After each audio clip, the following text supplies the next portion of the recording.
નમસ્કાર વિદ્યાર્થી મિત્રો, આજે આપણે જુલાઈ મેગા ટેસ્ટનું સોલ્યુશન બાયોલોજી વિષયનું જોઈશું.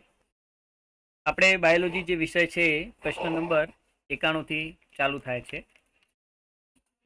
તો પ્રશ્ન નંબર 91 છે કે મનુષ્યમાં એબીઓ રુધિર જૂથ તંત્રનો જનીનિક બંધારણના અનુસંધાનમાં વિકલ્પ પસંદ કરો. તો મિત્રો, આપણને ખ્યાલ છે કે માનવનું જે રુધિર જૂથ છે એ આઈ જનીન દ્વારા નક્કી થાય છે, જેના 3 કારકો IA, IB અને સ્મોલ આઈ હોય છે. એટલે અહીંયા કારકોની સંખ્યા 3 થઈ જશે. હવે આ ત્રણેય કારકોના જ્યારે આપણે સંયોજન કરીએ છીએ ત્યારે આપણને 4 પ્રકારના રુધિર જૂથ મળે: A, B, AB અને O. મતલબ 4 પ્રકારના સ્વરૂપ પ્રકાર આપણને મળે છે. અને આ ત્રણેયનું જ્યારે દ્વિકીય સજીવમાં કોમ્બિનેશન અથવા સંયોજન કરીએ તો ટોટલ 6 સંયોજન મળશે. જેમ કે IA સ્મોલ આઈ, IB સ્મોલ આઈ, IA IB, IA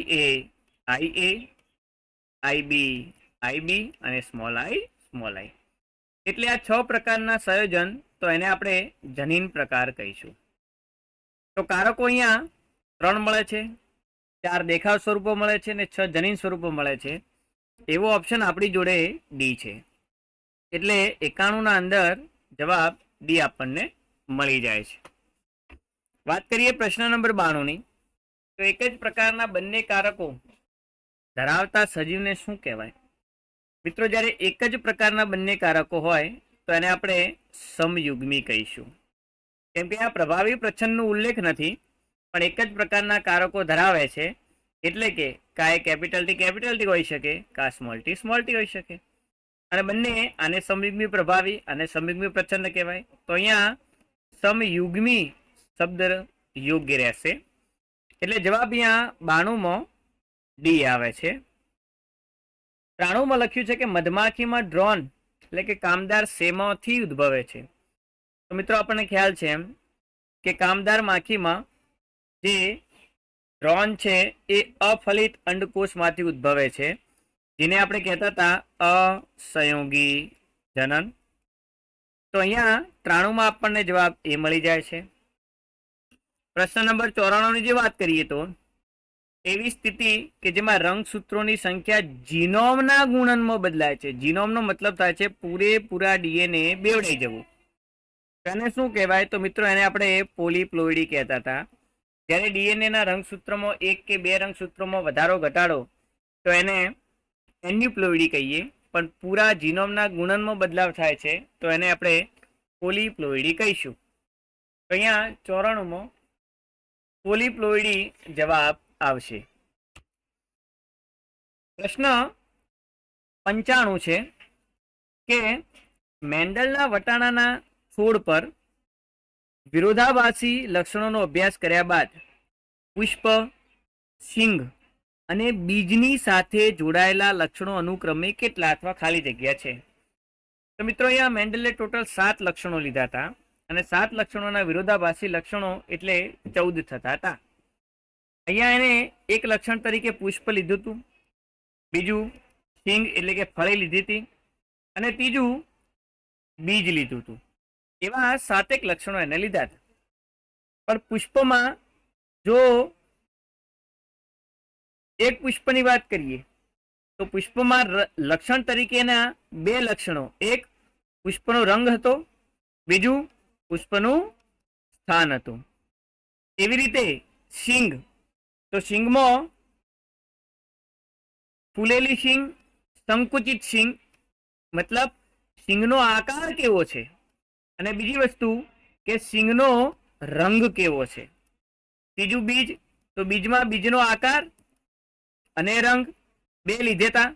મતલબ પુષ્પ હોય, શીંગ હોય કે બીજ હોય, ત્રણેયમાં મેન્ડલે લક્ષણો 2 લીધેલ છે, જેના વિરોધાભાસી લક્ષણો ટોટલ 4 થાય.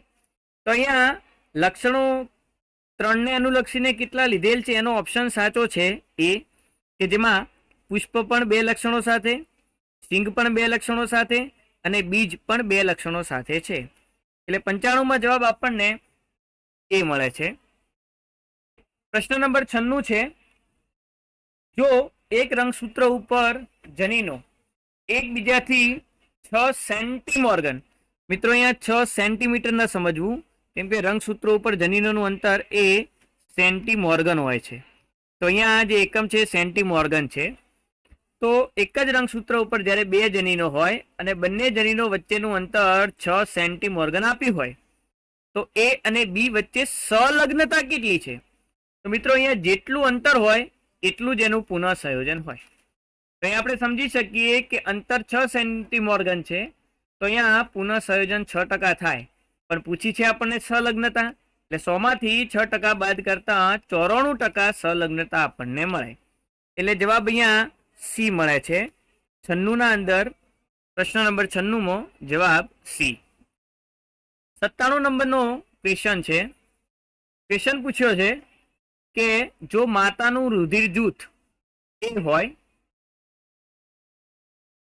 અને પિતાનું રુધિર જૂથ એ બી હોય, માતા તરીકે અહીંયા એ રુધિર જૂથ ધરાવે છે જ્યારે પિતાનું રુધિર જૂથ છે એ અને બી, તો બાળકનું રુધિર જૂથ કયું ન હોઈ શકે? તો અહીંયા આપણે કેમ કે એ અને એ બી ના સૌ પ્રથમ કારકો લખીએ તો આઈએ આઈબી થાય પિતામાં, જ્યારે માતાનું રુધિર જૂથ એ છે, મતલબ આઈએ અથવા આઈએ સ્મોલ આઈ થઈ જઈ શકે છે. તો અહીંયા હવે જો આપણે સંભાવનાની વાત કરીએ તો એક તો કેમ કે બંનેમાં એ છે એટલે એ હોઈ શકે, એવી રીતે પિતાશ્રીમાં બી છે એટલે બી પણ હોઈ શકે, ત્રીજું એ બી પણ હોઈ શકે, પણ ચોથું ઓ ક્યારે હોઈ શકે નહીં, કેમ કે ઓ માટે મમ્મી અને પપ્પા બંનેમાંથી સ્મોલ આઈ આવવા જરૂરી છે. તો પપ્પાનું રુધિર જૂથ કેમ કે અહીંયા એ બી છે એટલે પપ્પામાં સ્મોલ આઈ નામનો કારક હોતો નથી, જેના કારણે બાળક એ બી થઈ શકે, ક્યારે ઓ થઈ શકશે નહીં. એટલે જવાબ અહીંયા આપણને મળી જાય છે સી. 97 સી જવાબ, કે ઓ ક્યારેય પણ બાળક હોઈ શકે નહીં. પ્રશ્ન નંબર 98 છે કે મેન્ડેલિયન અનિયમિતતામાંથી કેટલી અનિયમિતતા છે? તો મિત્રો અહીંયા આપણને કેટલાક રોગોના નામ આપ્યા છે, એમાં છે સિકલ સેલ એનેમિયા, તો એ મેન્ડેલિયન અનિયમિતતામાં આવી શકે, રંગ અંધતા એ પણ આવી શકે, થેલેસેમિયા એ પણ આવી શકે છે, ફિનાઇલકીટોનુરિયા એ પણ રંગ અંધતા મેન્ડેલિયન અનિયમિતતાનું ઉદાહરણ છે, સિસ્ટિક ફાઇબ્રોસિસ એ પણ મેન્ડેલિયન અનિયમિતતાનું ઉદાહરણ છે, અને હિમોફિલિયા પણ મેન્ડેલિયન અનિયમિતતાનું ઉદાહરણ છે. તો અહીંયા 6 રોગો મેન્ડેલિયન અનિયમિતતા બતાવે છે, મતલબ 98 જવાબ આવે છે બી. 99 છે કે કુટુંબમાં પિતા લક્ષણો ધરાવે છે પરંતુ માતા લક્ષણો ધરાવતી નથી, તેમના બધા દીકરા અને દીકરીઓ લક્ષણો ધરાવે છે, તે જ લક્ષણો તેમની પુત્રીઓમાં પણ જોવા મળે, જે પુત્રીઓ સામાન્ય નર સાથે લગ્ન કરે છે. તો અહીંયા એક મિત્રો ચાર્ટ આપ્યો છે. ચાર્ટમાં આપણને પિતા, માતા અને પુત્રીના પતિનો જનીન પ્રકાર જોવાનું કહ્યું છે. તો ચાર્ટના અંદર તમે મિત્રો જોઈ શકો છો કે સૌ પ્રથમ જે ગોળ છે એ માતા તરીકે અને ચોરસ એ નર એટલે કે પિતા તરીકે લઈશું. અહીંયા પિતા કેમ કે અસરગ્રસ્ત છે, એના પછી એમની જે સંતતિ છે, તો સંતતિમાં મિત્રો તમે જુઓ તો એક દીકરી એ પણ અસરગ્રસ્ત છે, બીજી દીકરી પણ અસરગ્રસ્ત છે, ત્રીજી, ચોથી અને પાંચમી પણ અસરગ્રસ્ત છે. અહીંયા આપણે એવું માની શકાય કે માતા અસરગ્રસ્ત નથી અને પિતા અસરગ્રસ્ત છે, ત્યારે બધા જ સંતતિ એટલે કે F1 પેઢીમાં આખે બધા અસરગ્રસ્ત હોય છે. તો સિમ્પલી એક વિચારી શકાય કે જ્યારે મા બાપમાંથી કોઈ એક અસરગ્રસ્ત હોય અને સંતતિમાં નર અને માદા બંને અસરગ્રસ્ત થાય તો આ પ્રભાવી લક્ષણ હોવું જોઈએ. મિત્રો કેવું લક્ષણ હોવું જોઈએ? પ્રભાવી. તો પ્રભાવીનો મતલબ એ થાય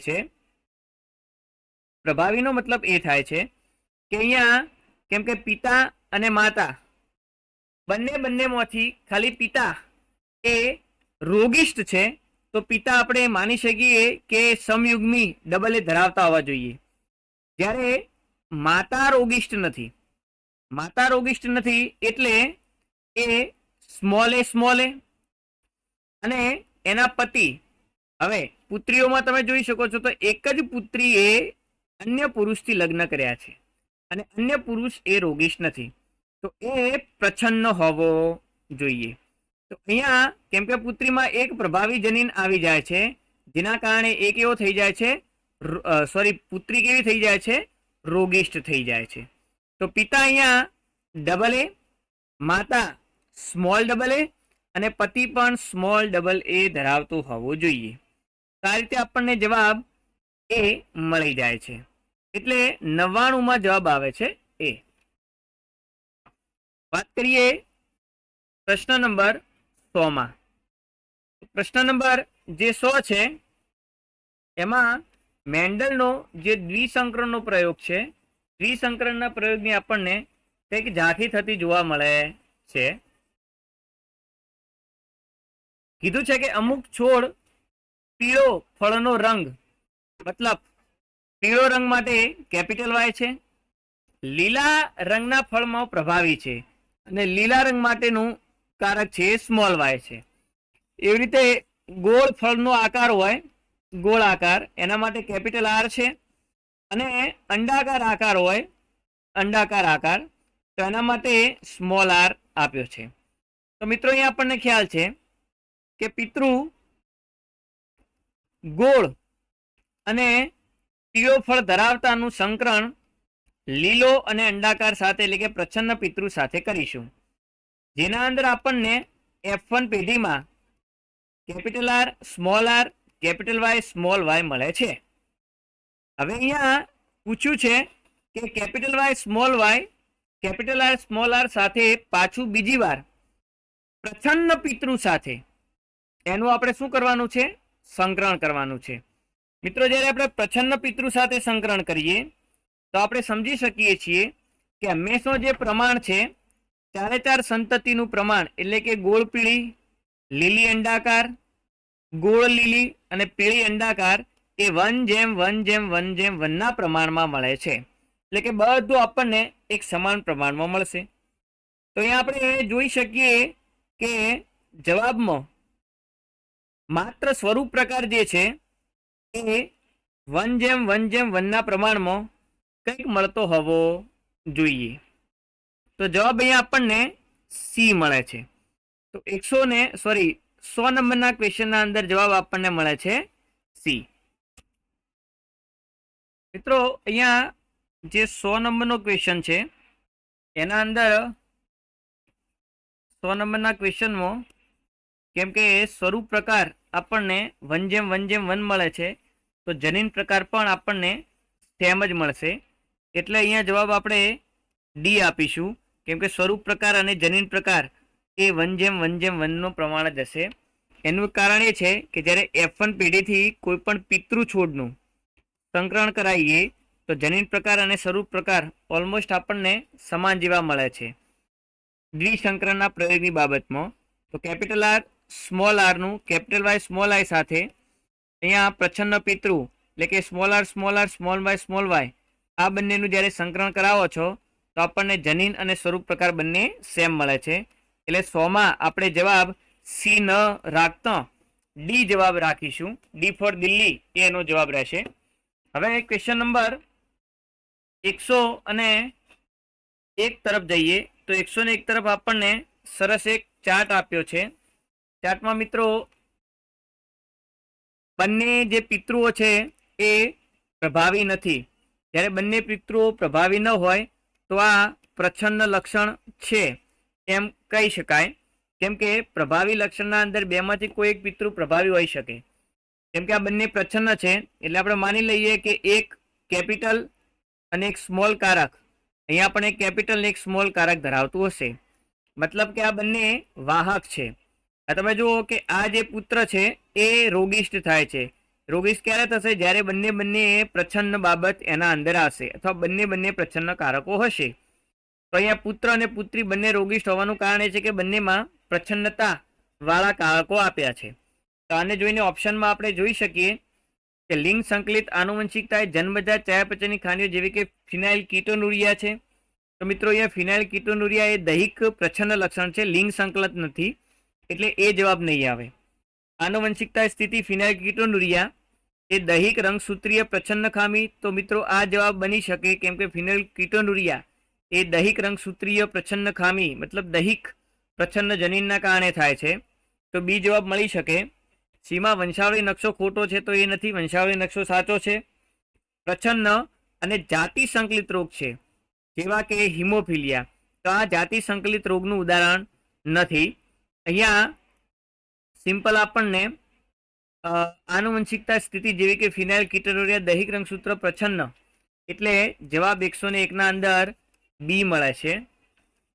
વાત કરીએ 102 નંબરનો ક્વેશ્ચન, તો લખ્યું છે કે નીચેનામાંથી કયું વિધાન સાચું નથી જેમાં બે જનીન જે 50% પુનઃ સંયોગી આવર્તન દર્શાવે છે. તો મિત્રો કેટલાક વિધાન આપેલા છે. વિધાન આપેલા છે એમાં બે રંગસૂત્રોના જનીનો વચ્ચે જે પુનઃ સંયોજન આવર્તન એટલે કે પુનઃ સંયોજન છે 50% થાય છે, મતલબ અહીંયા વ્યતિકરણની ક્રિયા થઈ છે. તો આમાં શું એવું છે કે જેનાથી આપણે કહી શકીએ કે વ્યતિકરણ નથી થયેલું, એટલે કે વ્યતિકરણ ન દર્શાવતો હોય એવો મુદ્દો અહીંયા ખોટો અથવા સાચું નથી એવું કહેવાય. તો પહેલો મુદ્દો છે કે જનીનો જુદા જુદા રંગસૂત્રો પર આવેલા હોય તો એ તો સાચું છે, તો જ વ્યતિકરણ થશે. બે અલગ અલગ રંગસૂત્રો જેને સમજાત રંગસૂત્રો કહેવાય એના પર આવેલા જનીનો વચ્ચેની અદલા બદલી એટલે વ્યતિકરણ થાય, તો એ મુદ્દો સાચો છે. જનીન એકબીજાની ખૂબ જ નજીક ગોઠવાયેલા હોય તો ના, જનીન એકબીજાની ખૂબ જ નજીક ગોઠવાયેલા હશે તો સંલગ્નતા વધારે હશે, પુનઃસંયોજન જોવા મળશે નહીં. તો અહીંયા બી મુદ્દો છે એ ખોટો છે. સી છે જનીનો મુક્ત વહેંચણી દર્શાવે, તો આ તો સાચું છે, કેમ કે વ્યતિકરણ દર્શાવે તો જ મુક્ત વહેંચણી થાય. જો જનીનો એક જ રંગસૂત્ર ઉપર આવેલા હોય તો પ્રત્યેક અર્ધીકરણમાં એક કરતાં વધારે વ્યતિકરણ દર્શાવે, તો હા, પ્રત્યેક અર્ધીકરણમાં એક જ જનીનો એક કરતાં વધારે વ્યતિકરણ બતાવી શકે છે. એટલે અહીંયા 102 અંદર જવાબ આપણને બી મળી જાય છે. 103 જુઓ કે માનવ સ્ત્રી કરતાં માનવ નરમાં હિમોફિલિયા સામાન્ય રીતે વધુ જોવા મળે. મિત્રો હિમોફિલિયા નરમાં વધુ હોવાનું કારણ શું? તો સ્ત્રીના અંદર 2 X હોય છે, જ્યારે પુરુષના અંદર 1 X અને 1 Y હોય છે.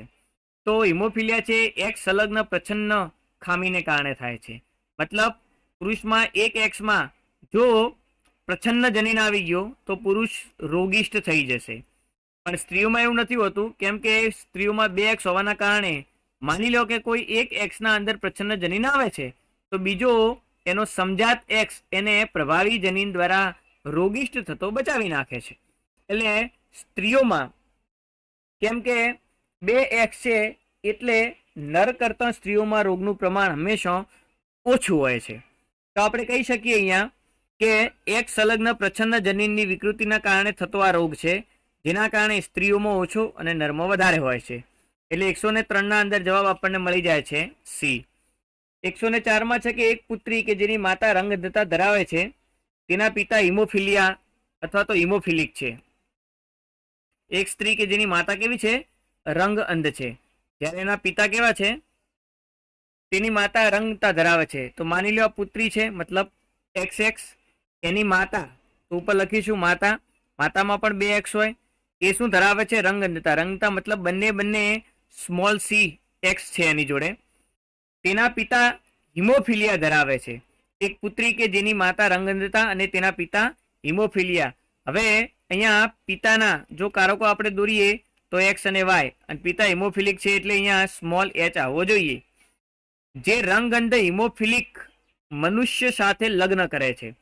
તો મિત્રો અહીંયા વિચારી શકો છો કે આ માતા પિતાની પુત્રી છે, માતા અને પિતા તરફથી બંને તરફથી X આવવાથી એક સ્મોલ સી લઈને આવશે, બીજો સ્મોલ h લઈને આવશે.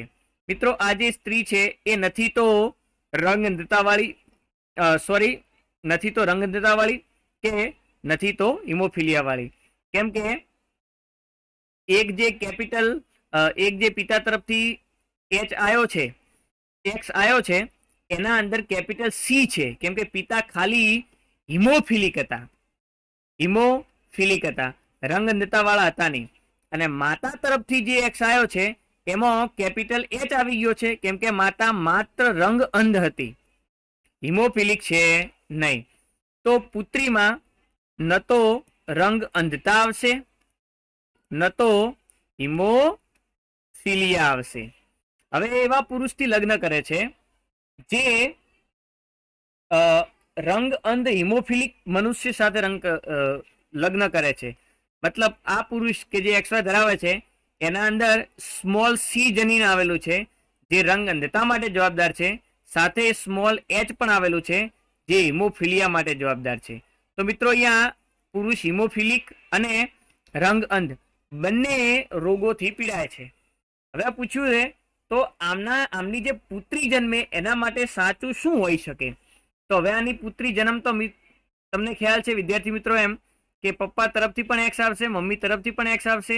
હવે મમ્મી તરફથી એક્સ આવે છે એમાં જો સ્મોલ એચ વાળો એક્સ આવશે તો આમાં કેમ કે સ્મોલ એચ અને સ્મોલ સી બંને છે. હવે મમ્મી તરફથી જો સ્મોલ એચ વાળો એક્સ આવે છે તો પુત્રી કેવી થાય? હિમોફિલિક થઈ જશે પણ રંગઅંધ થશે નહીં. અને સ્મોલ સી વાળો જો એક્સ આવે છે તો પુત્રી છે રંગઅંધ થશે, હિમોફિલિક થશે નહીં. તો અહીંયા આપણે એવું માની શકાય કે આ જે સ્ત્રી છે કે જેની માતા અને પિતા અનુક્રમે રંગ અંધ અને હિમોફિલિક હતા, એ હિમોફિલિક અને રંગઅંધ પુરુષ સાથે લગ્ન કરે તો એની દીકરીઓ કા હિમોફિલિક બને કા રંગ અંધ બને, બંને ક્યારે થશે નહીં. તો અહીંયા જવાબ આપણને સી મળી જાય છે કે તેની પુત્રી રંગ અંધ અથવા હિમોફિલિક હોય, બંને હોતી નથી. 104 ના અંદર આપણને અહીંયા સી જવાબ મળી જાય છે. 105 માં જોઈએ તો ડ્રોસોફિલા મેલેનોગેસ્ટરના દૈહિક રંગસૂત્રોમાં 8 રંગસૂત્રો છે. તો તેમાં લિંકેજ એટલે કે સંલગ્ન જનીનોનું જૂથ અથવા સંલગ્ન રંગસૂત્રોનું જૂથની સંખ્યા કેટલી હશે? તો હંમેશા યાદ રાખો, જ્યારે દ્વિકીય દૈહિક કોષોમાં 8 રંગસૂત્રો હોય તો એકકીય એટલે કે કોષોની પ્લોઇડીનું જૂથ એ 4 રંગસૂત્રોનું બને અને 4 એ 4 એક સાથે એક જન્યુમાં જશે. મતલબ અહીંયા લિંકેજ ગ્રુપનું જે સમૂહ છે એ 4 રંગસૂત્રોનો હોવો જોઈએ. એટલે અહીંયા 105 ના અંદર જવાબ આપણને મળે છે એ. 106 માં વાત કરીએ તો લિંકેજ ગ્રુપ જોડાણ સમૂહ માટે કયું વિધાન સાચું છે? તો અહીંયા કેમ કે ડ્રોસોફિલામાં પૂછ્યું છે તો 105 નંબરના ક્વેશ્ચનનો રેફરન્સ લઈ અને એમાં રંગસૂત્રો 8 છે એવું સ્વીકારવું પડે આપણે. તો એના અંદર આપણે જોઈએ તો પહેલું છે કે ડ્રોસોફિલામાં 4 જોડાણ સમૂહો, જ્યારે પીસમ સટાઇવમ એટલે કે વટાણામાં 7 જોડાણ સમૂહો હોય છે. તો આ પહેલો મુદ્દો એ સાચો બને કેમ કે 4 જોડાણ એટલે કે 8 રંગસૂત્રો માટે છે. જ્યારે મેન્ડલે 7 લક્ષણો પસંદ કર્યા હતા, 7 લક્ષણોમાં અલગ અલગ જનીનો એના કારકો હતા જે અલગ અલગ રંગસૂત્રોનું પ્રતિનિધિત્વ થાય છે. તો અહીંયા 7 જોડાણ સમૂહો વટાણામાં, જ્યારે 4 જોડાણ સમૂહો એ ડ્રોસોફિલામાં હોય. એટલે 106 ના અંદર આપણને જવાબ એ મળી જાય છે.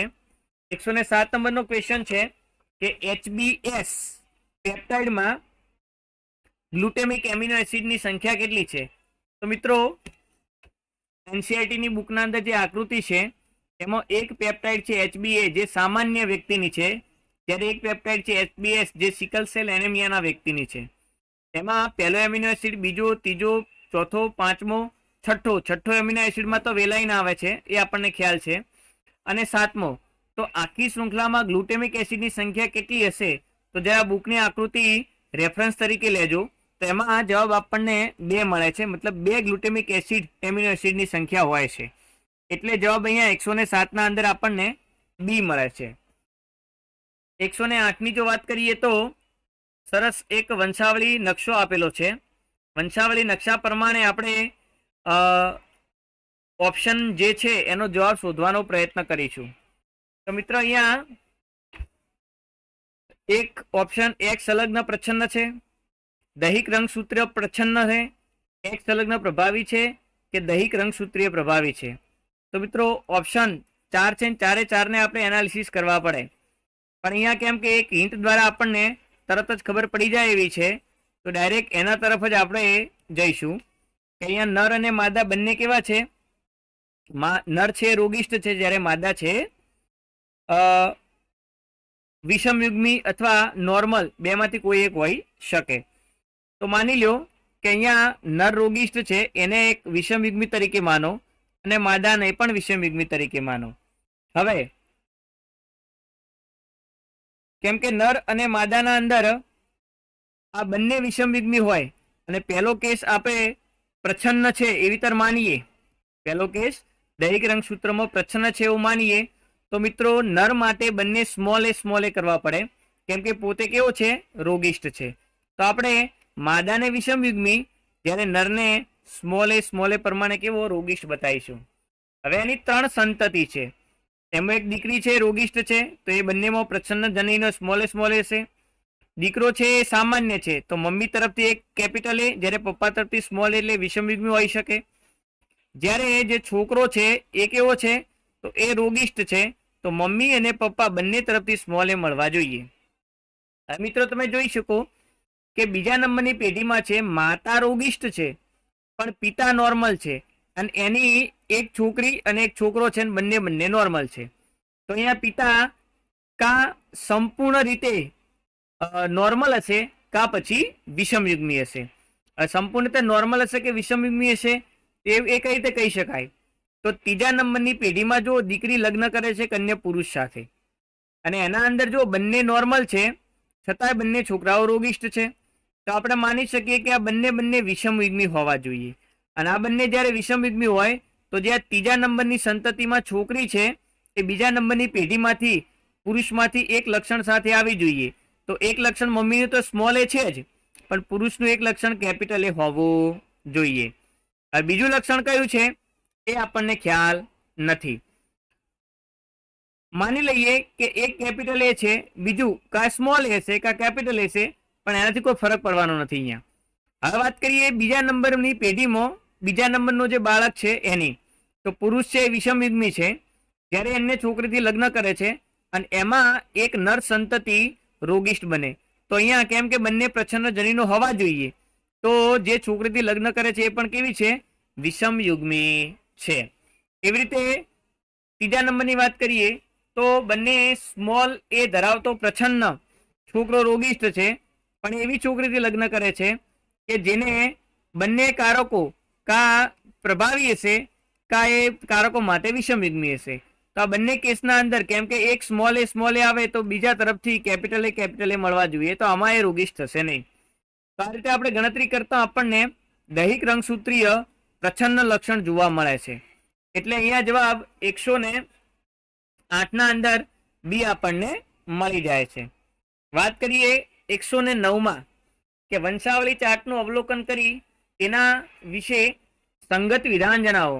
તો મિત્રો અહીંયા એક ચાર્ટ આપ્યો છે. ચાર્ટમાં જે રોગિષ્ટ છે એમાં કર્ણપલ્લવ જોડાયેલા છે, અને જે ખુલ્લા કર્ણપલ્લવ ધરાવે છે એ રોગિષ્ટ નથી. સિમ્પલ વસ્તુ છે મિત્રો કે ચાર્ટના અંદર બંને પિતૃ આપણને કેવા નોર્મલ એટલે કે સામાન્ય દેખાય છે, પણ સંતતિ એમની કેવી છે, રોગિષ્ટ છે. તો મતલબ બંને કેવા છે, વિષમયુગ્મી હોવા જોઈએ. અને આ પ્રચ્છન્ન લક્ષણ હોવું જોઈએ, કેમ કે પ્રભાવી હોય તો બંનેમાંથી કોઈ પણ એક કે બંને રોગિષ્ટ હોય, પણ કેમ કે આ પ્રચ્છન્ન છે એટલે મા બાપ સામાન્ય હોય અને છોકરાઓ અથવા સંતતિઓ એમની રોગિષ્ટ છે, તો આ પ્રચ્છન્ન લક્ષણનો એક વારસો છે એમ કહેવાય. તો અહીંયા પિતૃઓ સમયુગ્મી પ્રચ્છન્ન છે. મિત્રો સમયુગ્મી પ્રચ્છન્ન ન હોય નકા તો એ રોગિષ્ટ હોત, કેમ કે અહીંયા રોગિષ્ટ નથી એટલે વિષમયુગ્મી પ્રચ્છન્ન નથી. લક્ષણ વાય સંલગ્ન પણ નથી, કેમ કે દીકરી ને દીકરો બંને રોગિષ્ટ છે, તો વાય સંલગ્ન ન હોય કેમ કે વાય ખાલી પુત્રમાં આવે. કેમ કે અહીંયા છોકરી પણ રોગિષ્ટ છે એટલે એ દૈહિક રંગસૂત્ર હોવું જોઈએ. પિતૃઓ સમયુગ્મી પ્રભાવી છે, ના સમયુગ્મી પ્રભાવી હોત તો પણ બંને રોગિષ્ટ હોય. ચલો પિતૃઓ વિષમયુગ્મી એટલે કે વાહક છે, તો હા એ વાહક છે. તો અહીંયા 109 અંદર આપણને જવાબ ડી મળી જાય છે. 110 હવે જોઈએ કે નીચેનામાંથી કઈ આનુવંશિક ક્રિયાવિધિમાં નર જનીન પ્રકાર પ્રમાણે માદા સાથે સમાનતા દર્શાવે છે. તો મિત્રો અહીંયા એક્સ સંલગ્ન આનુવંશિકતા, વાય સંલગ્ન આનુવંશિકતા, એકીય દ્વિતીય ક્રિયાવિધિ અને XX X0.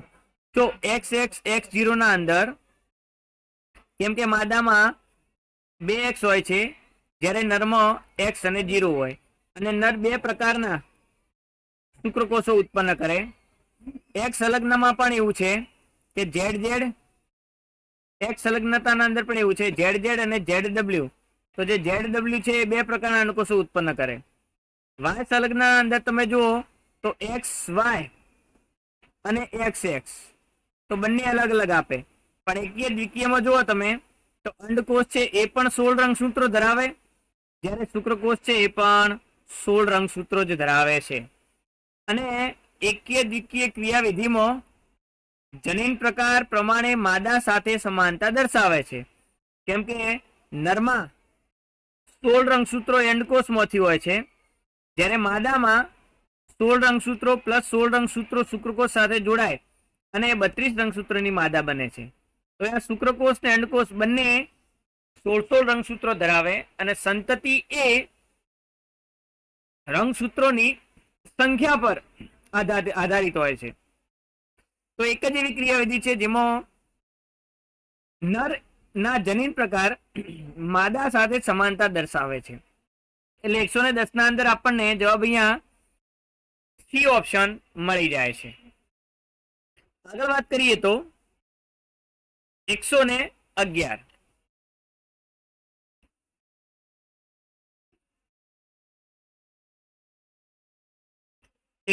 નંબરના ક્વેશ્ચનમાં ઈ કોલાઈમાં લેક ઓપેરોન ખુલે છે જ્યારે, તો મિત્રો આપણને ખ્યાલ છે એમ કે લેક ઓપેરોન આમ બંધ અવસ્થામાં હોય છે, પણ જ્યારે લેક્ટોઝની હાજરી હોય ત્યારે નિગ્રાહક સાથે લેક્ટોઝ જોડાઈ જાય અને ઓપેરોન ખુલે છે, એટલે કે બંધારણીય જનીનનું પ્રત્યાંગન થાય છે.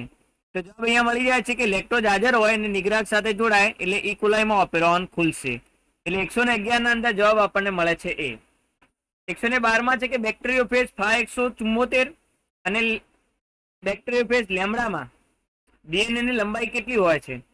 તો મિત્રો 5386 એ ન્યુક્લિયોટાઇડ બેક્ટેરિયોફેજના છે, જ્યારે 48502 બેઝ પેર એ લેમડામાં જોવા મળે છે. એટલે 112 ના અંદર પણ જવાબ આપણને મળી જાય છે એ. આપેલું છે 113 નંબરનો ક્વેશ્ચન કે આપેલા વિધાનમાંથી લેક ઓપેરોનના સંદર્ભમાં બે વિધાનને પસંદ કરો. તો અહીંયા બે વિધાન કયા છે કે જે લેક ઓપેરોનના સંદર્ભમાં સાચા છે? તો મિત્રો તમે જોઈ શકો છો કે ગ્લુકોઝ ગેલેક્ટોઝ નિગ્રાહક સાથે જોડાય અને તેમને નિષ્ક્રિય બનાવે છે. તો ગ્લુકોઝ ગેલેક્ટોઝ નહીં પણ લેક્ટોઝ જોડાય એટલે એ ખોટું છે. લેક્ટોઝની ગેરહાજરીમાં રિપ્રેશર ઓપરેટર સાથે જોડાય છે, તો આ જ્યારે લેક્ટોઝ ન હોય ત્યારે નિગ્રાહક એ ઓપરેટર સાથે જોડાય, આ સાચું છે. ઝેડ પરમિએજ માટેનો સંકેત કરે છે, તો આ ખોટું છે. ઝેડ પરમિએજ માટેનો સંકેત કરતું નથી. એવી રીતે ફ્રાન્સિસ જેકોબ અને જેક્વે મોનાર્ડ દ્વારા સમજાવવામાં આવ્યું છે.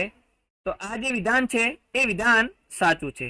તો મિત્રો અહીંયા આપણને બીજો નંબર અને ચોથા નંબરનું જે વિધાન છે એ સાચું છે, અને એ ઓપ્શન આપણને અહીંયા સી જોવા મળે છે કે બીજો અને ચોથા નંબરનો ઓપ્શન સાચો છે. એટલે 113 ના અંદર જવાબ આપણને મળે છે સી. ચલો પ્રશ્ન નંબર 114 તરફ જઈએ. તો વીએનટીઆર વિશે અસત્ય વિધાન પસંદ કરો. તો મિત્રો વીએનટીઆર આપણને ખ્યાલ છે એમ સેટેલાઇટ ડીએનએ છે, જેના વિશેનું અસત્ય વિધાન લખ્યું છે. તો ડીએનએ ફિંગરપ્રિન્ટ કરવા માટે ડીએનએ ઘણા કોષોમાંથી મેળવવામાં આવે, તો પહેલું જ વિધાન ખોટું છે, કેમ કે વીએનટીઆર દ્વારા ડીએનએ ફિંગરપ્રિન્ટ કરવા માટે એક કોષમાંથી લીધેલો ડીએનએ પણ કાફી છે અથવા ઇનફ છે. એટલે 114 માં આપણને એ જવાબ જ મળી જાય છે. ચલો બીજો ઓપ્શન ચેક કરીએ. તો પોલિમરેઝ ચેન રિએક્શન વીએનટીઆર ની સંવેદનશીલતામાં વધારો કરે, તો હા, કેમ કે જેટલા વીએનટીઆર ના ટુકડા વધારે હશે એટલા આપણને ગમે ત્યારે કામ લાગશે. વીએનટીઆર ને મિની સેટેલાઇટ કહેવાય, એ પણ સાચું છે. એનું કદ 0.1 થી 20 KB નું હોય, એ પણ સાચું છે. તો જવાબ આપણને એ મળી જાય છે.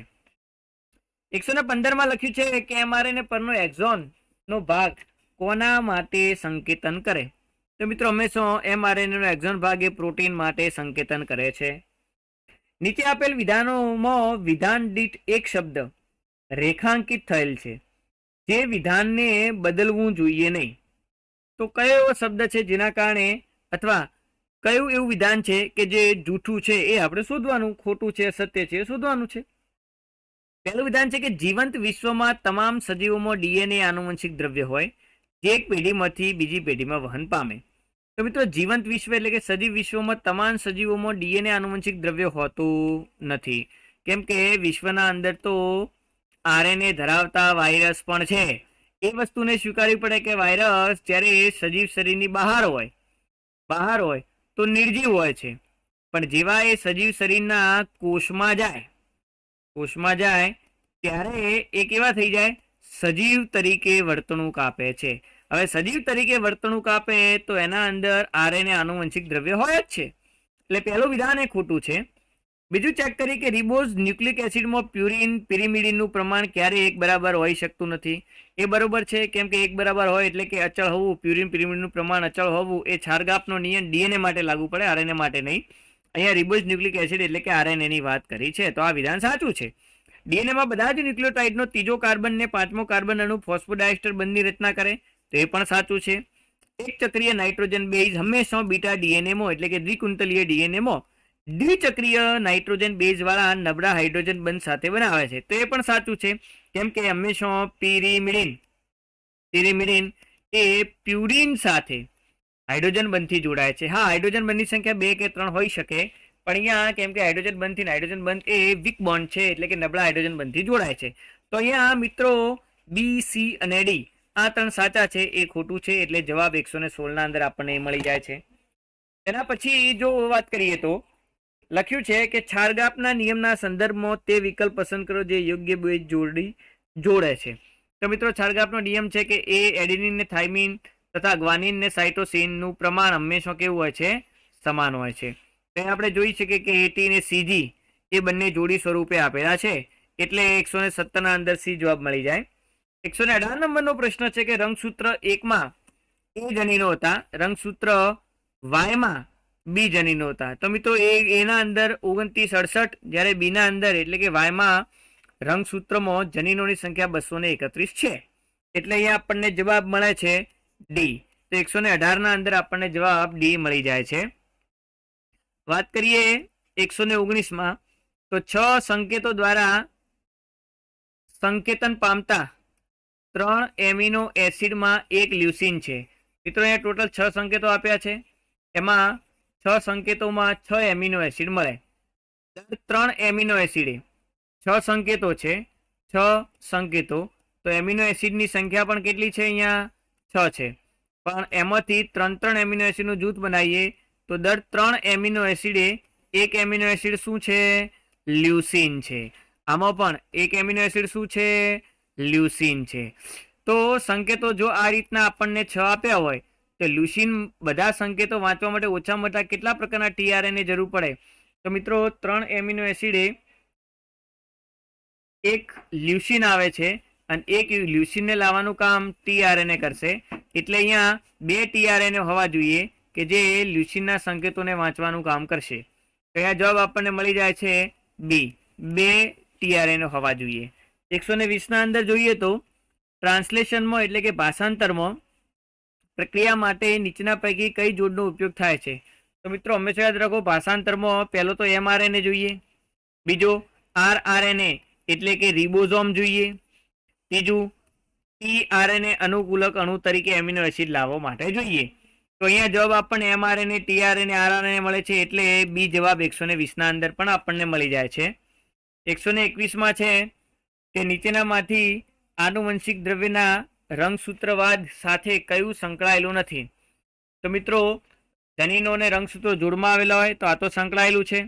રંગસૂત્રોની વર્તણૂક જનીનોની વર્તણૂક જેવી જ હોય છે, આ પણ સાચું છે. એક જનીનની જોડના 2 વૈકલ્પિક કારકો સમજાત રંગસૂત્રોના સમજાત સ્થાન ઉપર હોય, આ પણ રંગસૂત્રવાદ મુજબ સાચું છે. આપણે સંકળાયેલું નથી એ શોધવાનું છે. તો રંગસૂત્રની જોડમાં ગોઠવણી અને છૂટા પડવાની ક્રિયા તેઓ જે ઘટકો ધરાવે છે તેના અલગીકરણને પણ દોરે છે.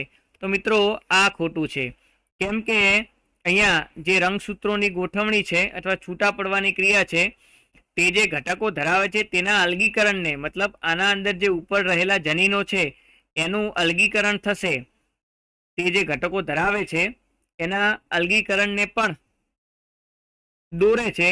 તો આ એક મુદ્દો આપણે ખોટો પડે છે. કેમ કે રંગસૂત્રોની જોડમાં ગોઠવણી થાય અને છૂટા પણ પડે.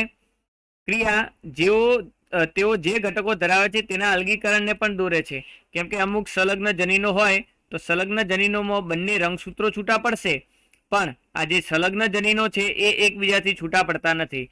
તો દર વખતે રંગસૂત્રો છૂટા પડે, પણ એના ઉપર રહેલા ઘટકો દર વખતે છૂટા પડે એવું હોતું નથી. એટલે 121 અંદર જવાબ આપણને મળી જાય છે ડી. 122 જોઈએ તો સુકોષ કેન્દ્રીમાં જીનોમ આદિકોષ કેન્દ્રી જીનોમ કરતા કઈ રીતે અલગ પડે છે? તો સુકોષ કેન્દ્રીમાં જીનોમ છે આદિકોષ કેન્દ્રી રીતે આદિકોષ જીનોમથી કઈ રીતે અલગ પડે છે? તો જોઈએ કે વર્તુળાકાર ડીએનએ હોય એના કારણે, તો ના, વર્તુળાકાર ડીએનએ નથી હોતું.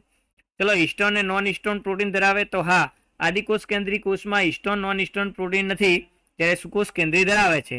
એટલે આપણને જવાબ 122 અંદર બી મળી જાય. એક જ શૃંખલામાં આરએનએ ધરાવે એ પણ ના આવી શકે. કોષ કેન્દ્રમાં ડીએનએ ગોઠવાયેલું હોતું નથી, સુકોષ કેન્દ્રીમાં હોય છે. આદિકોષ કેન્દ્રમાં કોષ કેન્દ્ર કેમ કે ફેલાયેલ વિસ્તૃત ડીએનએ હોય છે. તો એ મિત્રો આપણે જોઈ શકીએ કે પટલ વિહીન કોષ કેન્દ્ર સુકોષ કેન્દ્રીમાં છે, જેમાં ડીએનએ ગોઠવાયેલું હોય છે, છતાં અહીંયા નથી લખ્યું. એટલે કઈ રીતે અલગ પડે છે એ આપણે જોઈએ તો હિસ્ટોન અને નોન હિસ્ટોન દ્વારા આપણે મેળવી શકીએ એનો જવાબ. જનીન દ્રવ્યનું રાસાયણિક બંધારણ સાબિત કરવા માટે ગ્રિફિથે એક પ્રયોગ કર્યો હતો. આ પ્રયોગમાં તેને શું જોવા મળ્યું? તો મિત્રો આ પ્રયોગમાં એને કંઈક એવું જોવા મળ્યું કે જે બેક્ટેરિયા રોગકારકો નતા એ પણ રોગકારકો બને છે. તો પહેલો ઓપ્શન છે કે રોગકારક કોષોમાંથી પ્રોટીન આવરણ અરોગકારક કોષોનું રૂપાંતરણ કરવા સક્ષમ છે. ગરમીથી મારી નાખેલા રોગકારકો કોષો ન્યુમોનિયા માટે જવાબદાર છે. તો મિત્રો પહેલું ખોટું છે, બીજું પણ ખોટું છે. રોગકારક કોષોમાંથી કેટલુંક દ્રવ્ય અરોગકારક કોષોમાં સ્થળાંતરિત પામી રૂપાંતરની ક્રિયા કરે છે? તો આ સાચું છે, કેમ કે રોગકારક એસ બેક્ટેરિયામાંથી કંઈક દ્રવ્ય આર બેક્ટેરિયા કે જે બિન રોગકારક હતા એના અંદર પ્રવેશે છે અને આને પણ રોગકારક કરી નાખે છે. તો આ રૂપાંતરણની ક્રિયા થઈ હતી એ વસ્તુ સાચી છે. તો અહીંયા આપણને સી જવાબ મળી જાય છે. બેક્ટેરિયાનો પોલિસેકેરાઇડ આવરણ ન્યુમોનિયા માટે જવાબદાર છે. તો મિત્રો આ જવાબદાર છે, પણ ગ્રિફિથે પ્રયોગમાં આ બાબત સાબિત નથી કરી, એને સી ઓપ્શન વાળી બાબત સાચી કરી હતી. તો અહીંયા આપણને 123 અંદર મળે છે સી. 124 જોઈએ કે નીચેનામાંથી ખોટું નિવેદન પસંદ કરો. તો એચજીપી 13 વર્ષનો પ્રોજેક્ટ હતો, આ તો સાચું છે. સેંગર દ્વારા વિકસિત સિદ્ધાંત પર કામ કરતા સ્વયં સંચાલિત ડીએનએ સિક્વેન્સરનો ક્રમનો ઉપયોગ કરી ડીએનએના ટુકડાને અનુક્રમ બનાવવામાં આવ્યા હતા, એ પણ સાચું છે. રંગસૂત્રીયનો ક્રમ મે 2003માં પૂર્ણ થયો. મિત્રો આમ 2003માં પૂર્ણ થયો હતો, પણ રંગસૂત્ર નંબર 1 નો જે ક્રમ છે એને હજુ પણ 3 વર્ષ લાગ્યા હતા, એટલે કે 2006માં પૂર્ણ થયો હતો. એટલે જવાબ અહીંયા આપણને સી મળી જાય છે. ખોટું નિવેદનમાં જવાબ મળે છે સી. 125 નંબરનો પ્રશ્ન જો જોઈએ તો બેક્ટેરિયોફેજનો ઉપયોગ કરીને હર્ષી અને ચેદનો પ્રયોગ દર્શાવે છે. તો હર્ષી અને ચેદનો પ્રયોગ જે બેક્ટેરિયાફેજ ઉપર હતો એ એક જ વસ્તુને દર્શાવે છે કે આનુવંશિક દ્રવ્ય કયું છે, અને આનુવંશિક દ્રવ્ય ડીએનએ છે એ દર્શાવે છે. એટલે જવાબ આપણને મળી જાય છે 125માં સી. એના પછી છે લખ્યું છે કે ધારો કે 6 પ્રકારના નાઇટ્રોજન બેઝ ઉપલબ્ધ છે અને 37 પ્રકારના એમિનો એસિડના પ્રોટીન સંશ્લેષણ માટે ઉપલબ્ધ છે. તો જનીન સંકેતમાં દરેક સંકેત બનાવવા માટે ઓછામાં ઓછા કેટલી સંખ્યામાં નાઇટ્રોજન બેઝની જરૂર પડે? તો મિત્રો આપણને ખ્યાલ છે એમ કે 20 પ્રકારના એમિનો એસિડ હતા અને 4 પ્રકારના નાઇટ્રોજન બેઝ હતા. તો સંકેત કેટલા બનાવ્યા હતા? તો 4 પ્રકારના નાઇટ્રોજન બેઝના આપણે ટોટલ 64 સંકેત બનાવ્યા હતા. એટલે 20 એમિનો એસિડને આપણે શું કરતા હતા? સંકેતન કરી શકતા હતા. હવે એ એમિનો એસિડ કેટલા છે? 37 પ્રકારના છે. એટલે કે 37 પ્રકારના એમિનો એસિડ હોય અને નાઇટ્રોજન બેઝ કેટલા છે? 6 પ્રકારના છે. તો મિત્રો 6 ગુણ્યા 6 એટલે 36 પ્રકારના સંકેતન બને, પણ એમિનો એસિડ 37 પ્રકારના છે એટલે ફરીથી બીજા 6 ગુણ્યા 6 ગુણ્યા 6 એટલે ટોટલ આપણે ન્યુક્લિયોટાઇડનો 3 સંકેત ન્યુક્લિયોટાઇડનો ઉપયોગ કરવો પડે. જેમ 4 ગુણ્યા 4 ગુણ્યા 4માં 64 સંકેતો બનાવ્યા હતા, એમ 6 ગુણ્યા 6 ગુણ્યા 6ના અંદર પણ આપણને મેક્સિમમ જેટલા સંકેતો મળે એ બનાવવા પડે. તો અલ્ટિમેટલી અહીંયા સંકેત તો 3 અંકનો જ રહેવાનો. અહીંયા પણ 1, 2 અને 3 અંકનો સંકેત હતો, અહીંયા પણ 3 અંકનો જ સંકેત રહેશે. ક્લિયર? તો અહીંયા જવાબ આપણને મળી જાય છે કે નાઇટ્રોજન બેઝમાં સંકેતનમાં ઓછામાં ઓછા તમારે 3 સંકેતનની જરૂર પડે ત્યારે 37 પ્રકારના એમિનો એસિડનું તમે સંકેતન કરી શકો જ્યારે 6 ન્યુક્લિયોટાઇડ બેઝનું એક સંકેત હોય. આગળ વાત કરીએ તો જનીન સંકેત ખાલી જગ્યાના બનેલા છે. તો જનીન સંકેત adenine, guanine, cytosine, uracil, cytosine, guanine મિત્રો બધાના બનેલા છે. જનીન સંકેતના અંદર થાઇમિન આવશે નહીં, કેમ કે થાઇમિનમાં આરએનએમાં એ થાઇમિન હોતો નથી, એ ડીએનએમાં હોય છે. એટલે જવાબ આવશે ડી, બધાના બનેલા છે, એટલે ઉપરોક્ત બધા. 128માં છે કે કયા વિધાનો ખોટા છે. તો લખ્યું છે કે ટોબેકો મોઝેક વાયરસમાં બેવડા કુંતલવાળો આરએનએ જોવા મળે. મિત્રો ટોબેકો મોઝેક વાયરસ વનસ્પતિજન્ય વાયરસ છે, જેના અંદર બેવડા કુંતલવાળો ભાઈ આરએનએ જોવા મળતો નથી, પણ સિંગલ કુંતલવાળો હોય છે, એટલે કે એસએસ આરએનએ હોય છે. તો એ જવાબ આપણને મળી જાય છે એ. નીચેનામાંથી ડીએનએના પેકેજિંગ માટે સાચું વિધાન પસંદ કરો. તો મિત્રો લખ્યું છે કે ક્રોમેટિનમાં આવેલા દોરીમાં પરોવેલા મણકા હજુ વધુ સંગઠિત થઈ ક્રોમેટિન તંતુ રચે છે, જે કોષ વિભાજનની બાજનાવસ્થા દરમિયાન વધુ ગૂંચળામયને સંગઠિત થાય છે. તો વિધાન એ સાચું છે. વાત કરીએ વિધાન બી. તો વિધાન બી આપણને આપ્યું છે. વિધાન બી એવું કહે છે કે એક લાક્ષણિક ન્યુક્લિયોઝોમમાં ડીએનએ કુંતલ કેટલું હોય છે, મતલબ ડીએનએ કુંતલની લંબાઈ કેટલી હોય છે. તો અહીંયા 300 બીપી શબ્દ આપ્યો છે, હોય છે 200 બીપી. તો એ ખોટું વિધાન છે. હિસ્ટોન પ્રોટીનમાં સૌથી વધારે એમિનો એસિડમાં ગ્લાયસિન ને આર્જેનિન હોય. મિત્રો ગ્લાયસિન ને આર્જેનિન એ એમિનો એસિડમાં હોતા નથી, બંને ધનવીજભારી ધરાવે છે, તો એ પણ ખોટું છે, એટલે એ પણ જવાબ અહીંયા આપણને ખોટું મળશે. લાક્ષણિક કોષ કેન્દ્રમાં જે આછો અભિરંજિત થયો એને ઇટ્રોક્રોમેટિન કહેવાય. તો મિત્રો એને આપણે ઇટ્રોક્રોમેટિન ન કહેતા યુક્રોમેટિન કહેવાય છે, તો એ પણ અહીંયા ખોટો આવશે. એટલે આપણને 129માં જવાબ આપણને મળી જાય છે એ. 129માં જવાબ મળે છે એ. વાત કરીએ 130માં. તો યુકેરિયોટિક સજીવોમાં જનીન અભિવ્યક્ત નું નિયમન શેમાં જોવા મળે છે. તો યુકેરિયોટિક સજીવોમાં જનીન અભિવ્યક્તિનું નિયમન શેમાં જોવા મળે છે. તો મિત્રો આપણને ખ્યાલ છે એમ કે ભાષાંતર સ્તરે પણ હોય છે, એમઆરએનું કોષ કેન્દ્રમાંથી સ્થળાંતર થાય એના એ સ્તરે પણ હોય છે, ને પ્રાથમિક પ્રત્યાંકન સ્તરે પણ હોય છે. તો અહીંયા જવાબ મળે છે ડી, એટલે 130ના અંદર ડી. ગ્રિફિથના ન્યુમોનોકોકસ પ્રયોગ શું સાબિત કરે છે. તો ગ્રિફિથનો જે ન્યુમોનોકોકસનો પ્રયોગ છે એ સાબિત કરે છે કે ડીએનએ રૂપાંતરિત સિદ્ધાંત છે, મતલબ એસ બેક્ટેરિયામાંથી કે જે મૃત હતા એમાંથી ડીએનએ આર બેક્ટેરિયામાં ગયું અને આર છે એ રોગિષ્ટ થઈ ગયો. ચલો બેક્ટેરિયા દ્વિઅંગી વિખંડન દર્શાવે, ના એ સાબિત નથી કરતું. બેક્ટેરિયા જાતિ રીતે પ્રજનન કરતું નથી, ના એ પણ સાબિત નથી કરતું. આરએનએ ડીએનએ પ્રોટીન ઉત્પાદન અમુક સમય નિયંત્રિત કરે, એ પણ નથી. એટલે જવાબ અહીંયા આપણને 131માં મળી જાય છે એ. વાત કરીએ 132. તો નીચેનામાંથી અસંગત વિધાનને પસંદ કરવાની વાત કરી છે.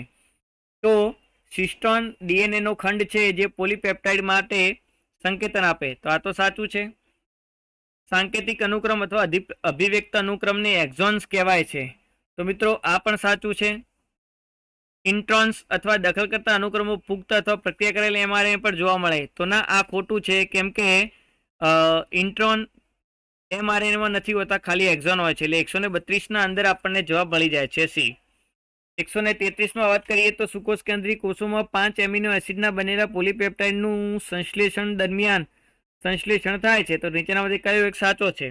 તો મિત્રો હંમેશા યાદ રાખો, જ્યારે પણ પ્રોટીન બને છે એટલે પહેલો એમિનો એસિડ કયો હશે, તો મિથિયોનિન નામનો એમિનો એસિડ હશે, કેમ કે પહેલો સંકેત હોય છે એયુજીન, એયુજી મિથિયોનિન બનાવે. તો આમાં ગ્લાયસિન છે, આમાં મિથિયોનિન છે, વેલાઇન છે, હિસ્ટિડિન છે, તો મિથિયોનિન વાળો જવાબ આપણને મળે છે સાચો. તો અહીંયા આપણને બી જવાબ મળે છે. 133ના અંદર જવાબ મળે છે બી. 134માં લખ્યું છે કે અહીંયા ખોટી જોડને પસંદ કરો.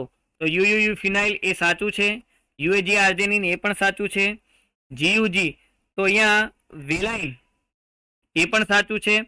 અચ્છા સોરી, અહીંયા જે યુએજી છે ત્યાં આર્જેનિન લખ્યું છે, તો એ અહીંયા ખોટું છે, કેમ કે એ આટો સ્ટોપ સંકેત છે, આર્જેનિન એમિનો એસિડનો સંકેતન નથી.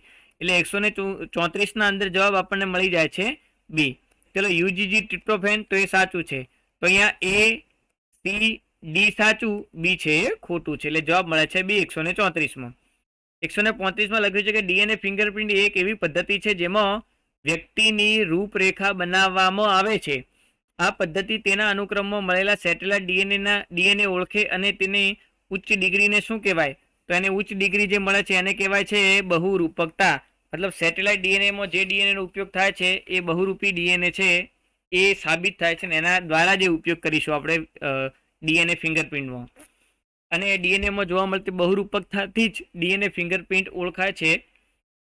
136 નંબરનો જે પ્રશ્ન છે એમાં જોઈએ શું કહેવા માંગે છે કે નીચેનામાંથી કયું શ્વેતકણમાં સંશ્લેષિત એમઆરએનએ માટે યોગ્ય છે?